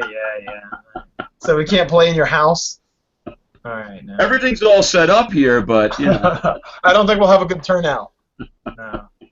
No, I'm not going to New York City on New Year's Eve, man. Well, it'll probably be so bad on New Year's Eve in New York City. If we tried to play a show in your house, people would probably come in there in your house while we were playing and steal our equipment. It would be terrible. So listen, New York City on New Year's Eve is not what it used to be.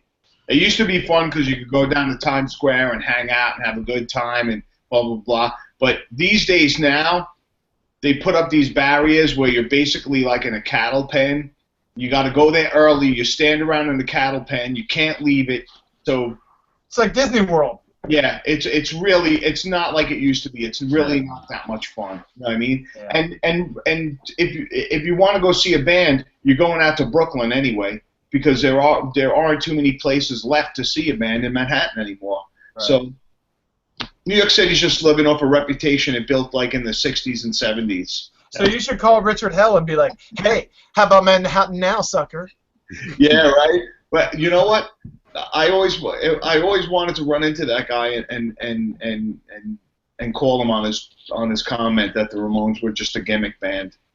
He doesn't say that now, does he? I think he said it pretty recently. Really? Yeah. Who would you be gimmicking? Come on. Yeah, what's the gimmick? Well, how's there a gimmick when you're an original? Yep. Yeah.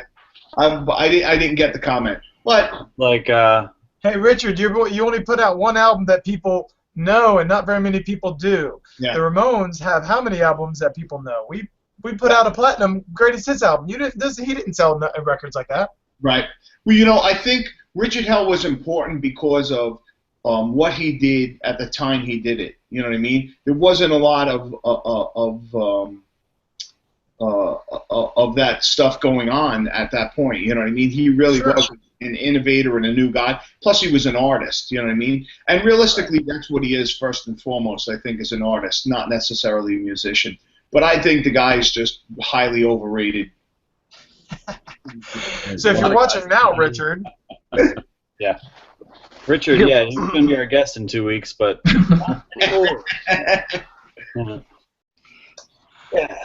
First question is, what is your response to CJ Ramone? Right. He's going to be like, who's that? Then we'll be like, and then you'll pop in the room. Oh, yeah? Where's your house? I'm coming. Whoa, dude, what are you doing? Yeah, nah. I'm sorry, I'm looking at somebody else. It's getting naked on the silly boys getting naked or something going on. No, man, that's Mook. That's Paul Stanley. That's not Mook. It is. He said that he was. He typed in the chat thing and said it's Paul Stanley. Like, this kid's name is actually Paul Stanley. It doesn't look like him at all. It's not the guy from Kiss. It's a different one. Yeah, I know. he can't figure out how to It's not the guy from Kiss because he's having a little war with D. Snyder, and we'd get Mark involved with that on Saturday. It wouldn't be good. Oh, really? Yeah. Oh, you didn't hear about the whole? All I know is I'm a huge Kiss fan, but I'm a huge Kiss fan, and I love Twisted Sister. Wait a minute. I didn't. No, You're a Kiss fan? I'm a huge Kiss fan. Yes, they're one of my top. My three favorite bands are Kiss, Ramones, and AC/DC. Wow. It's just the way it goes. I know that there's not a lot of common ground there with Kiss and the other two bands, but still, it is what it is. They're my favorite Well, bands. some people look at that way at me because my holy trinity of rock and roll: Springsteen, Dylan, Joe Strummer. Wow. Okay, but still, with this, I'll simply say Paul Stanley cannot sing anymore. But Dee Dee can still. Sing anymore as if he could sing at one time. No, Dee is one of the greatest rock and roll singers of all time. Hold on. Paul Stanley was phenomenal. Listen, Cliff, this is going to be a 20, 30-minute Kiss It's a TV show. We can do that. It's good. You got to stop right now, man. Come on. Why? Nobody likes Kiss anymore. But Dee Snider still has a great voice today. Yeah. Even now, and he's in shape, and he can still sing good and all that kind of stuff. And Paul I got a Stanley question can't. for Joe. I got a question for Joe, our guest. Remember him? Who's he? So, Joe, why Yes. Joe Strummer? Just Joe Strummer? Or The Clash? You said Joe Joe Strummer. Strummer, because it's like, look, I love the Clash, and the Clash did amazing things. But even after the Clash, Yeah. Joe went on and still did it. If you get the albums, the Mescalero albums, they're great. If you look on one performance on YouTube, I want you to look up is Joe Strummer and the Mescaleros doing Johnny Appleseed on the Letterman Show. From it was a song that was from the last album. And I'm telling you, you're gonna watch it and you're gonna be like, now I get it. Yeah. Strummer was the man. Yeah, Coma Girl was one of my favorite songs ever. Yeah, that album has so much great stuff. Get Down Moses. Oh my gosh, so good. Yeah. The duet he does with Johnny Cash. You ever hear the duet he does with Johnny Yeah, Cash? man, you can't listen to it unless I want to cry. Do I want to cry? No. Exactly. He did Redemption song. Yes. Yo, he did Redemption. He does it by himself on the album, on the Streetcore album, but there's a Johnny Cash box set where Johnny Cash and Joe Strummer do a Redemption song together. It's amazing. Yeah. What did Joe Strummer die of again? He was way too It early. was a to die. heart thing. He was like 50 years old. That was it. Yeah. It was a heart thing. Yeah. Did he not know he had it? No, No, he didn't. diagnosed heart problem. Wow, it's like the guitarist from Social Distortion with his head exploding, just like in the driveway, just like out of nowhere. Yeah. Crazy. Let's talk about death now. When and all that stuff. No, but I mean, on a sad note, Joe Strummer and Joey Ramone both, I think, weren't they both 49? Or was Joe 50? Joe wasn't. Joe was 50. Yeah, because wasn't Yeah, you Joe- see. Joey Ramone? Did he lie about his age? Didn't he take a Didn't couple talk years about off? it. We got a 50th birthday coming up. We need to change the subject. No. I always heard that Joey Ramone was really 51 when he died, but he had been shaving a couple years off of his age for years. Is that right? Probably. I know they all changed their ages. Well, I tell you this. Here's one of the crazy things when it comes to the Ramones that I can't figure out why this happens. I have all these different websites that I go to, like Today in Rock, This Day in Music, and all this stuff, so I can tell all my listeners this happened on this day and that day. Nobody agrees on any date on anything about the Ramones.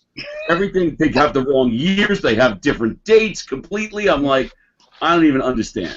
Get Monty Melnick's book, On the Road with the Ramones. It's the one book with all the facts in it. Yeah, I've read so many Ramones books. I think that's my favorite one. Yeah. Well, it's funny because I met Monty at the Long Island Music Hall of Fame thing. Right. And his business card is an advertisement for the book. Yeah. That's. Now, how come he was always made fun of by the guys? He's just like a dork and like on a personal level or something, and they just make fun of him? Yeah. You know, I mean, well, you guys know. You guys are a touring band. You've been around the world. There's usually always one person that becomes the whipping boy. You know what I mean? There's always one person, and you know, unless you are a very tough manager, unless you're really like a I take nothing from nobody kind of guy, that's usually who it becomes. It becomes the manager or one of the roadies or something like that. Monty was disliked by Johnny because he spent all his time catering to Joey. Joey treated Monty like his foot servant. So Mark didn't respect Monty because he let Joey and Johnny push him around. And the crew didn't respect Monty because he didn't stand up to the band. So Monty was in a bad spot. And he really, that guy took abuse that no human being should ever be subjected to. Yeah, from you. Remember that? You got to tell the prank story because you messed with him too. I remember that. That's a great story. That's funny. So there were a couple of times when I was always really good to Monty. I always, I always did what I was told. Didn't really cause a lot of problems and stuff. But there was a couple of times when he, like, I wanted to go bungee jumping while we were in Australia. And Monty, I went downstairs. I was waiting for the van to pick me up. Monty goes, "Where you going?" I go, "I'm going bungee jumping." He's like, "You can't go bungee jumping." Blah, blah. I go, "Monty, I'm going bungee jumping. Leave me alone." He calls Johnny down. Johnny comes through. Johnny's like, "You're not going bungee jumping. You can't do it. You get hurt, blah, blah." So I was jumping over water. So I was like, "I can't. There's no way to get hurt." So I didn't go. So later on that evening, there was a. So he's worried about you getting hurt, so then that'll mess up their shows. Yeah, they're not. That's awesome. That sounds exactly like someone I know. Right. So I got I had a room service tray with a plate with the cover on it. So I took a big shit on the plate, put the cover on it, put it in front of Monty's door, and knocked on his door. And another time, did he open it and bring it in his hotel room? I heard him scream from the hallway. Another time, I took the belts from the two bathrobes I had hanging in the bathroom, and I tied Monty's doorknob to the room across the hall. And then I went and knocked on his door. And he's trying to open the door. He's like, "Something's wrong with my door. Something's wrong with my..." I said, "All right, I'll come back later." So I go in my room. He's in the room right next to me, and he calls down to the desk. Goes, "Something's wrong with my door. Send somebody up here." So I walk over by the elevator. The guy gets off the elevator and go, "Hey, sorry, man, I got out of my room. Sorry about that." So I go back. I go back in my room. And I go over, I knock on Monty's door again. I go, "Monty, come on, let's go." He's like, "I can't get the damn door open." He's like, "I called them, they're supposed to be coming up." I go, "All right, knock on my door when you're ready to go." I go back in my room. I hear him calling down to the desk. I go back to the elevator. I intercept the guy again. I had to do something in response. But, stupid things like that. We used to go in his room and, like, you guys know what short sheeting is? Yeah. When you short someone's bed, you take the bottom sheet and you fold it in half towards the top of the bed, and then you wet the crease. You pull the crease real tight, tuck it in, and you wet the crease. So when a person gets in the bed and they throw their feet under, their feet rip right through the sheet. It's it's like stupid stuff, like frat boy pranks and stuff like that. But we go in his room and we put Vaseline on the mouthpiece and the earpiece of his phone. On every door, Vaseline, his toilet seat, the handles on the faucets, the thing to open up the blinds, the heater control, everything, the remote for the TV, everything he touched was Vaseline. So no matter what he did, he was covered in Vaseline. We did all kinds of crazy stuff to him. What, were any of the other guys in the band doing this stuff too, or was it just Johnny? Me and Johnny. We used to do stuff too. Like we would call to the hotel. We'd be on our way to the hotel, and we'd call up and say, "Yeah, this is Mark Ramone. I'm really sick, and I need the heat turned up as high as it can go in my room." It would be like, it would be like 95 degrees out in the summertime. Get to the hotel. Mark would go to his room. we'd all come back downstairs to the van to go leave for the venue, and Mark would come down and he'd be like, "Oh, my room was so hot, I couldn't stay awake. I was like falling asleep." We'd be cracking up laughing. He never even figured out that the heat was on in his room. We just did all kinds of crazy stuff like that. I remember reading about one. I think it was you guys did it to Monty in the van. Like if he'd fall asleep, whoever was driving would like slam on the brakes, and like one of you guys would scream like, "Oh my God, watch out!" And he'd wake up thinking you guys are about to like crash off the road or some shit. Jump up, you friggin' jerks! It was funny. We did a lot. We would put like put honey in the windshield washer fluid, so. And then Johnny would go, "Monty, what's wrong with the windshield? It's really dirty." Monty would go, "What?" And he'd end up squirting honey on the windshield. One time... But that messes up your own car that you're in. I know. Dude, you got to do something to break the monotony. It's like a prank to yourself. We popped off a hubcap, and we put rocks in it. So Monty started driving. He's like, "What's that noise?" I go, "That sounds like your front wheel bearings, Monty. You better." So he would have to get up at 7 o'clock in the morning and find a place. The guy pops the hubcap off, and he'd be like, "There's rocks in the hubcap." He'd come back, "Very funny, you jerks." So what kept him staying with you guys when he was always the brunt of the jokes? Well, what made him not want to just leave? Was he just getting paid well? No, dude, he didn't make nothing. And he just loved the Ramones. He knew the band was important.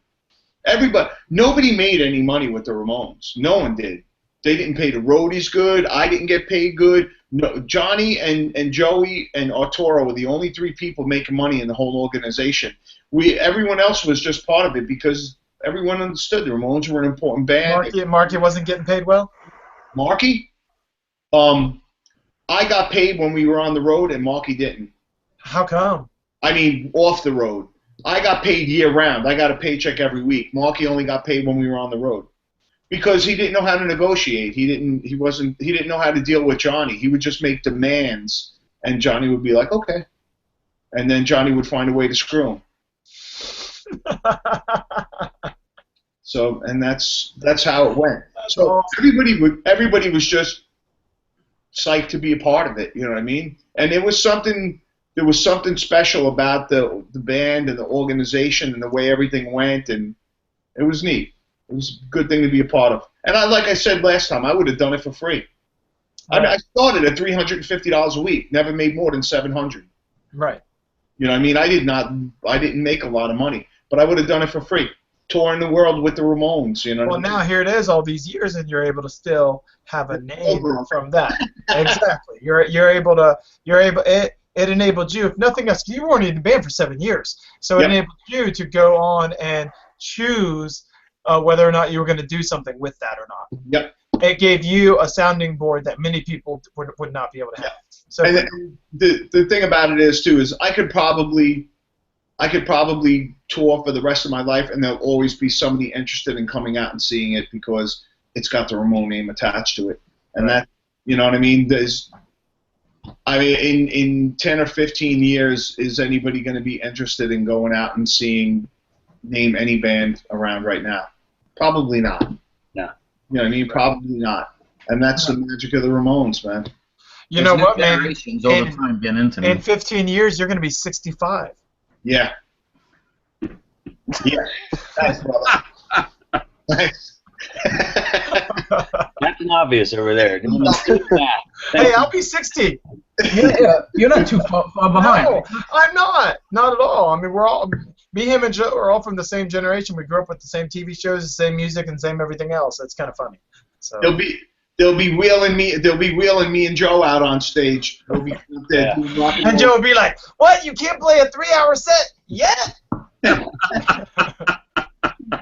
Well, all Joe has to do is play that one, not Sweet Home Alabama, but the other one, because that song's that's like a 5 or 10 minute song, isn't it? Werewolves of London. Yeah. Well, there's songs I can play for like 10 minutes. Yeah. Do you play the Inagata de Vida? Yeah. Really? Really? Do you play that funky music, White Boy? Absolutely not. But Joe, I got to ask because we both have Springsteen things behind us. What's do you play Springsteen? We do play some Springsteen, but we're not playing the stuff that everybody knows. So like we're doing Light of Day. We do that one because I think that's one of the best rockin' tunes he wrote. But I thought that was a Joan Jett song with Michael J. Fox. Joan Jett's version is fantastic. I know, man. Come on. Yeah, I know. It is, yeah. And I love that song, CJ, that you wrote about her. Good job. Thanks, brother. Thank you. I'm sorry. Can get back to Joe. I'm sorry, Joe. No, it's all good. There's we do Light of Day, we'll do Fire, we'll do I'm Going Down, stuff like that. No, Light of Day is just a great bar rock song. It's just got that wonderful feel. Yeah, dude. The drummer gets to tear it up, the guitar player gets to tear it up. It just has that. It was really great in that movie Light of Day. They really in the soundtrack and everything. They really captured that bar band sound. That's just perfect Okay. on that song. One more thing I got to set you out on though. To check out on YouTube, and you'll understand why I got Springsteen hanging on the wall. Find Madison Square Garden 2000 Springsteen doing Light of Day. That particular performance, blow your mind. Well, I'll tell you something. 12 minutes.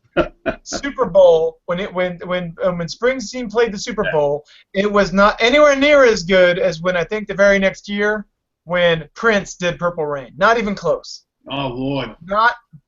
When Prince did Purple Rain at the Super Bowl, it was insane. I'm not even a Prince fan, but it was amazing. He's trying to tell me that Prince did a better job than Springsteen. A million times better. I don't think we can discuss music much longer. A million times better. Now, you cannot watch those two and He's say... got a fight on Saturday, I can tell. Maybe so. Here's the Prince performance I'll give you. Rock and Roll Hall of Fame inductions. Tom Petty and Jeff Lynne go out to do While My Guitar Gently Weeps. Right. And Prince comes out and plays the solo. That's the Prince performance I'll give you. That's probably the greatest footage I've ever seen of Prince. Playing that song, man. That was with what's his name's son too, right? Yeah, Danny Harrison. Yeah. So we're all fans of Tom Petty then, right? Because he's my #1 American songwriter of all time. I think he's a better songwriter than Bruce Springsteen and just phenomenally great. I think he wrote. I'll put him in the same stratosphere as Springsteen, but I'm still going to prefer Springsteen. But I'm a Petty fan too. You look at what's my second favorite song written of all time by anyone. What? He's from Florida, brother. I know, but Tom Petty is just so good, man. He's from Greensville. Get out of here. Hey, but look, but then if we're gonna go by that, then you're gonna sit there and try to say Bon Jovi is better than Tom Petty, and that sucks. That's, he's from New Jersey, and Tom Petty sucks. I go back a couple generations, like my favorite songwriters. I go back. I'm more like for songwriters, I'm more like a Johnny Cash kind of guy than I am the later stuff. I'm really rooted in that real early stuff, even though I believe me, I'm not disputing no Springsteen or Tom Petty are great songwriters. And when I was probably in 7th grade, maybe, or 8th grade when Damn the Torpedoes came out, and that was like boom. Right. Tom Petty is the Ramones of the country rock set. You know what I mean? Simple, classic, wonderful great stuff. Song after song, phenomenal. Yep. Tom Petty, dude, the man. And what's really great is it was later in his career when he wrote what, in my view, is the second best song of all time ever written, and that's Room at the Top, which is a fantastic, phenomenally killer song. Wow. Such a good song. Wow. Better songs on that album than Room at the Top. That's a great song, though. It's at the middle part of the song where he says, "And I love you so," just where he's talking to his kid and stuff, and just how it's just wonderful. Wonderful. Great song. That's a big statement, man. Hey. Well, the best song ever written is a song you guys have never even heard. It's a band called the 77s, and it's a song called The Lust, the Flesh of the Eyes, and the Pride of Life. You've never heard the song, but it is the best song ever written of all time. It's great. It's great. And who's the band? They're called the 77s. It was a song written by a phenomenal guitar player. There's just those guys where they can be the complete package: songwriter, guitar player, singer, and yet for some reason they're just guys that are the complete package that don't go to the upper stratospheres the way they deserve. And the guys that get there are the guys that don't deserve it at all. You know what I mean? Because they're just mass marketed certain ways or whatever. But this guy is just I think I have your email address. I'll send you an MP3, man. It's just such a great song. Cool. So, yeah, great song. Blah blah blah. Sorry. Well, Get back to Joe. Dude, when somebody makes a statement, the greatest song ever written, I have to, I have to consider it. So if you send it to me, I promise you, I will absolutely listen to it. I will. It's just it's the greatest song ever written to me because it is someone else wrote a song that is truly well, it's a universal musician struggle, but it feels like it's written to me, which is really great. That means you're really writing a good song where you can make the listener feel like you wrote it just for them. Absolutely. Well, that's one of the secrets, to writing a great song is you want people to be able to take it and make it their own. I mean, all my favorite stuff that I listened to when I was a kid, I swore that they wrote that song for me. Like somehow they knew you, right? Exactly. You know what I mean, dude? That's the secret to it all. That's why girls swoon over guys that write songs about girls is because, they're like, oh, he wrote it about me. Right. And man, get back to Johnny Cash. How great is it that at the very end of his career, he does a cover song, Hurt, that is like 10 million times better than the guy who wrote the song's version. Yeah. And makes it his own, and it's just so commanding that it literally, at some point, you've listened to that song and cried. Yeah. It's just so good. Well, I just realized Glenn Danzig wrote a song for Johnny Cash. He did? Yeah, and I'm trying to remember the name of it. If you Google it, you'll find it. It's really super dark, obviously. Right. But really good. Johnny could take anybody's song and completely make it his own, and just destroy the original. Timbre in his voice, man. Oh, so good. He was amazing. I actually think he was better later in his career than he was at any other point in his career. And I love his old the old albums that he put out. Well, the recordings certainly, I agree. Well, yeah, but I'm saying just the overall tone. He had so much life in his voice. Like, I don't want to say life in his voice, but like, when he's singing about pain, you feel the pain in his voice. Right. And when he's singing about June, you can feel the love in his voice. Yeah. And how great Rick Rubin was able to capture him in a way that nobody else ever was. I wish Rick Rubin would have done an album with the Ramones. That would have been cool. So. Yeah, that was probably gonna happen at some point because through the thing, the Chili Peppers came on board with the whole Johnny Ramone thing. I think if it would have been, if we would have had the time to do it, it probably would have happened. And I bet he probably would have made the band play. Yeah. Oh, yeah. Well, that's a big misconception, too, is there were definitely other people playing on records, like, End of the Century, I think it's pretty obvious Mark's not really playing on that. And Johnny's guitar contributions are minimal. But Johnny played on everything. There were some songs he refused to play on, like "Baby I Love You." I don't think he played on that. But he always did the rhythm tracks. The rhythm tracks are always Johnny. But it'd be one rhythm track, kind of small in the mix, and then it'd be another rhythm track that's up front more. Exactly. It'd always be. Because they weren't making Johnny play real tight or anything, right? He would just rip through it real fast, like he did his early albums. No, Johnny was pretty. He was big on rehearsing. He used to rehearse a lot to prepare to go into the studio. So by the time he came to get in there and record, he would have us really well. Somebody want to mute Brian? He's being all super loud, and I can't even hear when people are talking. There he goes. Okay. Hey, Brian, welcome aboard, my friend. Good to see you. Where's Joe go? Did we lose Joe? We lost Joe, yeah. I don't know, man. Probably because I kept talking to CJ. I probably chased him off. Yeah, Joe doesn't like CJ. I know. Hey, we going back to your place to hang out or something after the show? I heard some rumblings of that. Yep. Yeah. cool. I think my wife was coming, and she may not now. Our youngest is sick. Had 104.4 fever yesterday. We had to call the ambulance out. It was crazy. Ow. Yeah, I know. So we'll see what happens. So it maybe if he's doing good enough, then she might come and we'll bring him. He's he's our easy to get along with kid. Our older one is a little bit more cantankerous. Right. He has similar issues to your son. But he's same issues I have actually. You didn't know that, but you know. But so. But anyway, so that'll be cool. That'll be fun. We'll see what the weather does and all that. Whether or not again anything is possible. So. All right. Well, I'm going to sign off, gents. All right, man. Thanks for joining with us again. Appreciate it, sir. All right, guys. All right, bud. We will see you in 2 days. Right on. Do your homework.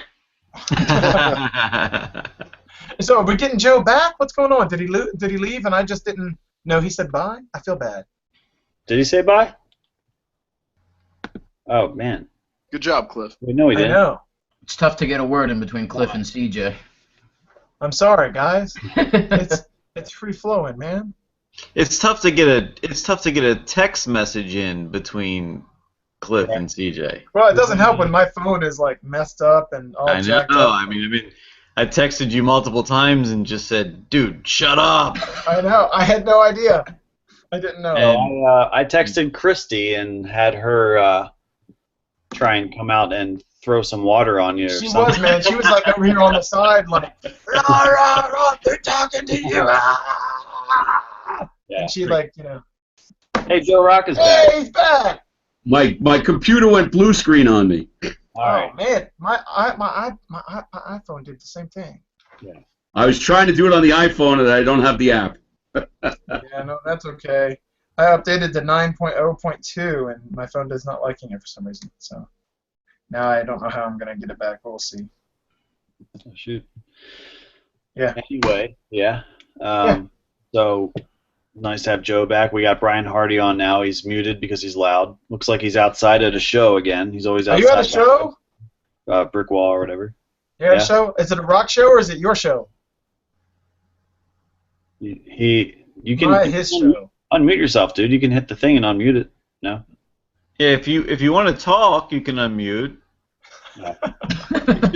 If you want to stay silent and you want to have like trains blowing by in the background, that's not cool. But Right. Yeah. if you want to talk, that's cool. But we also none of us know sign language either. So yeah. No. I understand this. This.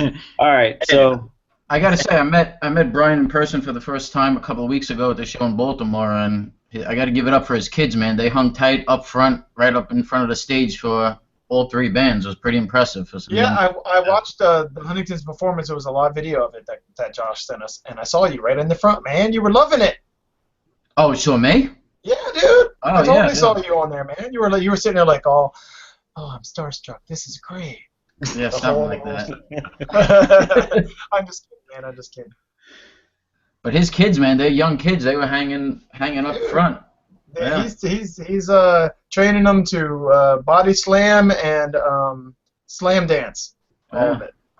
So. I'm gonna be deaf by 10. Hey, you didn't know this, Brian, but we made midfield jokes earlier in the show because there's going to be a band of like kids playing Rush covers, and I asked if they were called the Midfields. So. I got a laugh out of Josh. I'm getting laughs out of you now, but I can't hear it, unfortunately. He absolutely refuses to unmute. Earlier, when it was like noise galore, it was no big deal for him to be unmuted, and now it's like, I refuse. I will not unmute. No. I don't know. I'm getting like some random texts from people and that are just like. Because I posted on Facebook, hey, we're live, and I put the link where you could watch it. But I don't really ever post on Facebook very much. So there's some people that are like, what is this? Because I probably don't promote the show as much as I'm supposed to. Sorry, Mike. But yeah, there's some people that are like, what is going on right now? Who are all these dudes? And yeah, I'm like, hey, here's join. I sent the link to join the show, and now but I'm in bed. And I have nothing cool to say, so yeah. That's the problem. The problem out there with people that don't know what's going on, and we'll just have to deal with what we got here. Have these people never been on television before? Well, no, we got. I mean, we should have. This room should be full. There's no reason this room shouldn't be full. We got Joe Rok on the show. Right, dude. We had CJ earlier. He took off, and but there should be. Where's not that many people are watching the Ravens game. Sorry, I am. I know you are. Obviously. I don't know. I can't get into professional sports anymore. They ruined it. And they're still losing too. There you go, 0-4. Yes, they're going to be 0-4, huh? Wow. But yeah, Pittsburgh just missed a field goal. Yeah, you're going to hate my motto that sports is only for people who can't handle rock and roll. I agree with that. No.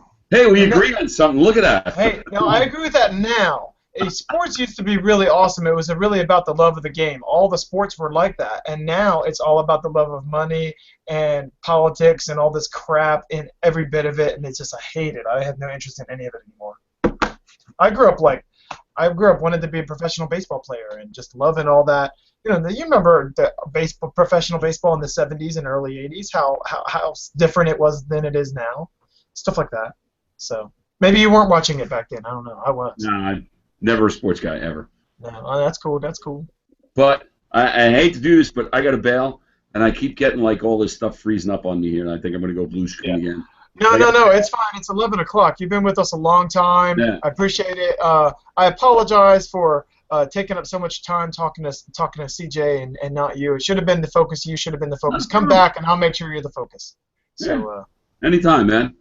Thanks so much for joining us. You got a golden voice. I'll see you guys Saturday. We're excited to meet you in 2 days, and we will be sure. We're looking forward to seeing Joe Rok and the All-Stars, and sounds like the show's getting promoted pretty well. A lot of people are going to be there, and it should be fun. Hey, how long is your set? Half hour. Okay, so you're just going to go full throttle then. Yeah, absolutely. You're going to be doing stage diving and all kinds of crazy stuff. I will jump off the stage. That's almost like a guarantee. I'm always working hard, everything like that. But it's nobody wants to catch me. Sound like my brother. It's important to know that before you try and stage dive, whether or not the audience is going to catch you, and I know they're not. So. Hey, what's the lineup anyway? What's the order of bands? Does anyone know? Kids first. Kids are going on 1 to 1:45. We're going on 2:15 to 2:45. Huntingtons 3:15, 3:45, and CJ 4:30. Dude, so our two guys are not only doing double duty, but they get no rest. No, they get a half-hour rest, dude. They get a 15-minute break. Well, yeah, but they'll still be on post-show high if everybody talking about how great they are. Okay, anyway. Talking about playing. Joe, thank you, man. We're really looking forward to seeing you, man. Thank you very much. Thank you, Joe. See you, Joe. Good guy. Good guy, yeah, for sure. Brian, unmute yourself. I don't think he knows how. Yes, he does. Unmute yourself, man. Brian, are you coming to the show on Saturday? No. I offered him a ride. He said no. I already booked a show. So. That's how he makes his money, right? He does. He's got like 5 kids, man. He's got like 10 kids to support. I got 5 kids to feed. I got 10 kids with 3 different women. No, just kidding. He said, yeah. Can we like come to a conclusion here of this? We can. Yeah. Let's do that. Yeah. Here's the conclusion coming up. Are you guys ready? Do it. First of all, Mike, what's the painting behind you? Is that a new painting? No. Typically, I sit with my camera facing the blinds over there, the curtains over there. So tonight, I'm sitting in a different chair. It's Moulin Rouge in Paris. It's a painting that we bought several years ago. I thought you were trying to do the Weezer Green album. I don't understand that reference. It looks like you have a green wall behind you. Well, I do have a green wall. Like, yes, there is the significance of the color green. Yes, but no Weezer reference there. Just a painting we bought hanging on the wall. So it's so beautiful. Thank you. No. Thank I you. mean, what I meant was, I thought tonight you chose that space so you would look like the Green album by Weezer. That's what I meant. No, actually, like I teach a class at a community college, and I do half of it online and half of it in school. And the ones that I do online, I do with me facing this painting in this wall. So I just chose to do the show that way tonight too. That's cool. Mixing it up a little bit. Yes. Right on. Oh, hey, Josh, they took away our ability to change the lighting for ourselves. Oh yeah. Yeah, we don't have that little option to make it all like, ooh, here's the nice, soft, warm light. Yeah, the warm's not there anymore. They took it away. Now we're just like, this is how we really are, people. Losers. Yeah. Deal with it.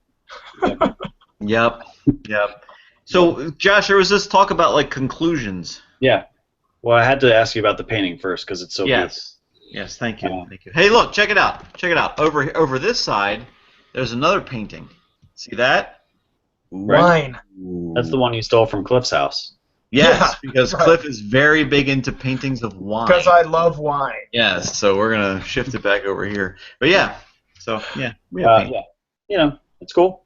So in 2 days, we're gonna drive through a hurricane to Long Island and play a show, and it's gonna be fun. Frank's gonna be there. Frank's gonna be there. Brian Hardy will be there. I think I got a couple friends in New York. I should probably text them and see if they want to come. Wes is gonna come, so that's cool. Awesome. And and this is the promo for that show. So at the end of the show. At the end of the show. When people have long ago left. Yeah. They're watching the last 2 minutes of the Ravens game to see if they win or lose. Like Chris. Look at Chris's face. He is so watching Joe Flacco mess up. Oh, yeah. Hey, Chris. So are we riding together to the show, Chris, or what? I don't driving know. by myself? I don't know. I thought Christy was going this whole time. Right, so did I. But we got a sick kid, and she may not be going. I'll find out for sure tomorrow, but I don't think she's going. Well, I'll find out for sure what my deal is tomorrow, too. So all right. I'll text you. Yeah, okay. That sounds good. I talked to Chrissy today, and I was like, blah, blah, blah, this is the deal. And she said, well, yeah, we're probably not going to go because of Silas being sick. And I said, well, maybe Cliff would ride with Chris. And she said, yeah, he won't do that. He likes to ride by himself. What? And I said, really? I would think he would do that. No. He won't want to ride with anyone. He's going to want to drive and be able to leave whenever he wants. I'm like, okay. Well, it seems silly. That's what I mean.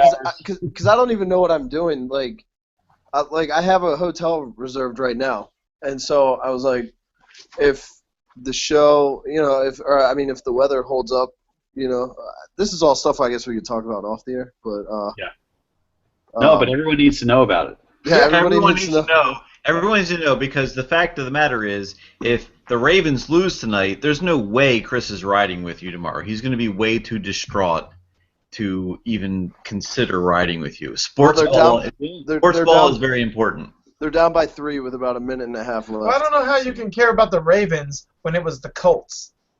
Because the Colts moved. Man. The Colts moved the year I was born. So that's okay. You still follow the Colts, man, because they were from Baltimore. No way. That's like, that doesn't fly around Baltimore. Mike will tell you that. Well, you're from here. I'm not from Baltimore. I'm from freaking Preston, Maryland. Yeah, I mean, well, when Cliff was around, the Ravens weren't a team until like 3 or 4 years ago, I think. So. But when the Ravens became a team, I was like not even. I think I was living in Oregon or something. You were like 40. Yes. All right, so conclusion time. Wrapping it up. We'll see Brian Hardy on Saturday. He's going to come to New York, even though he's muted and he's smiling like he's not. Frank will definitely be there. He's going to bring like 500 people with him, and all of his Ramones albums in the background there. Yeah. Signing off. We'll see you guys next time. Who knows who we'll have on? Who's our guest next time? We don't even know. We make this stuff up as we go. Joe Queer.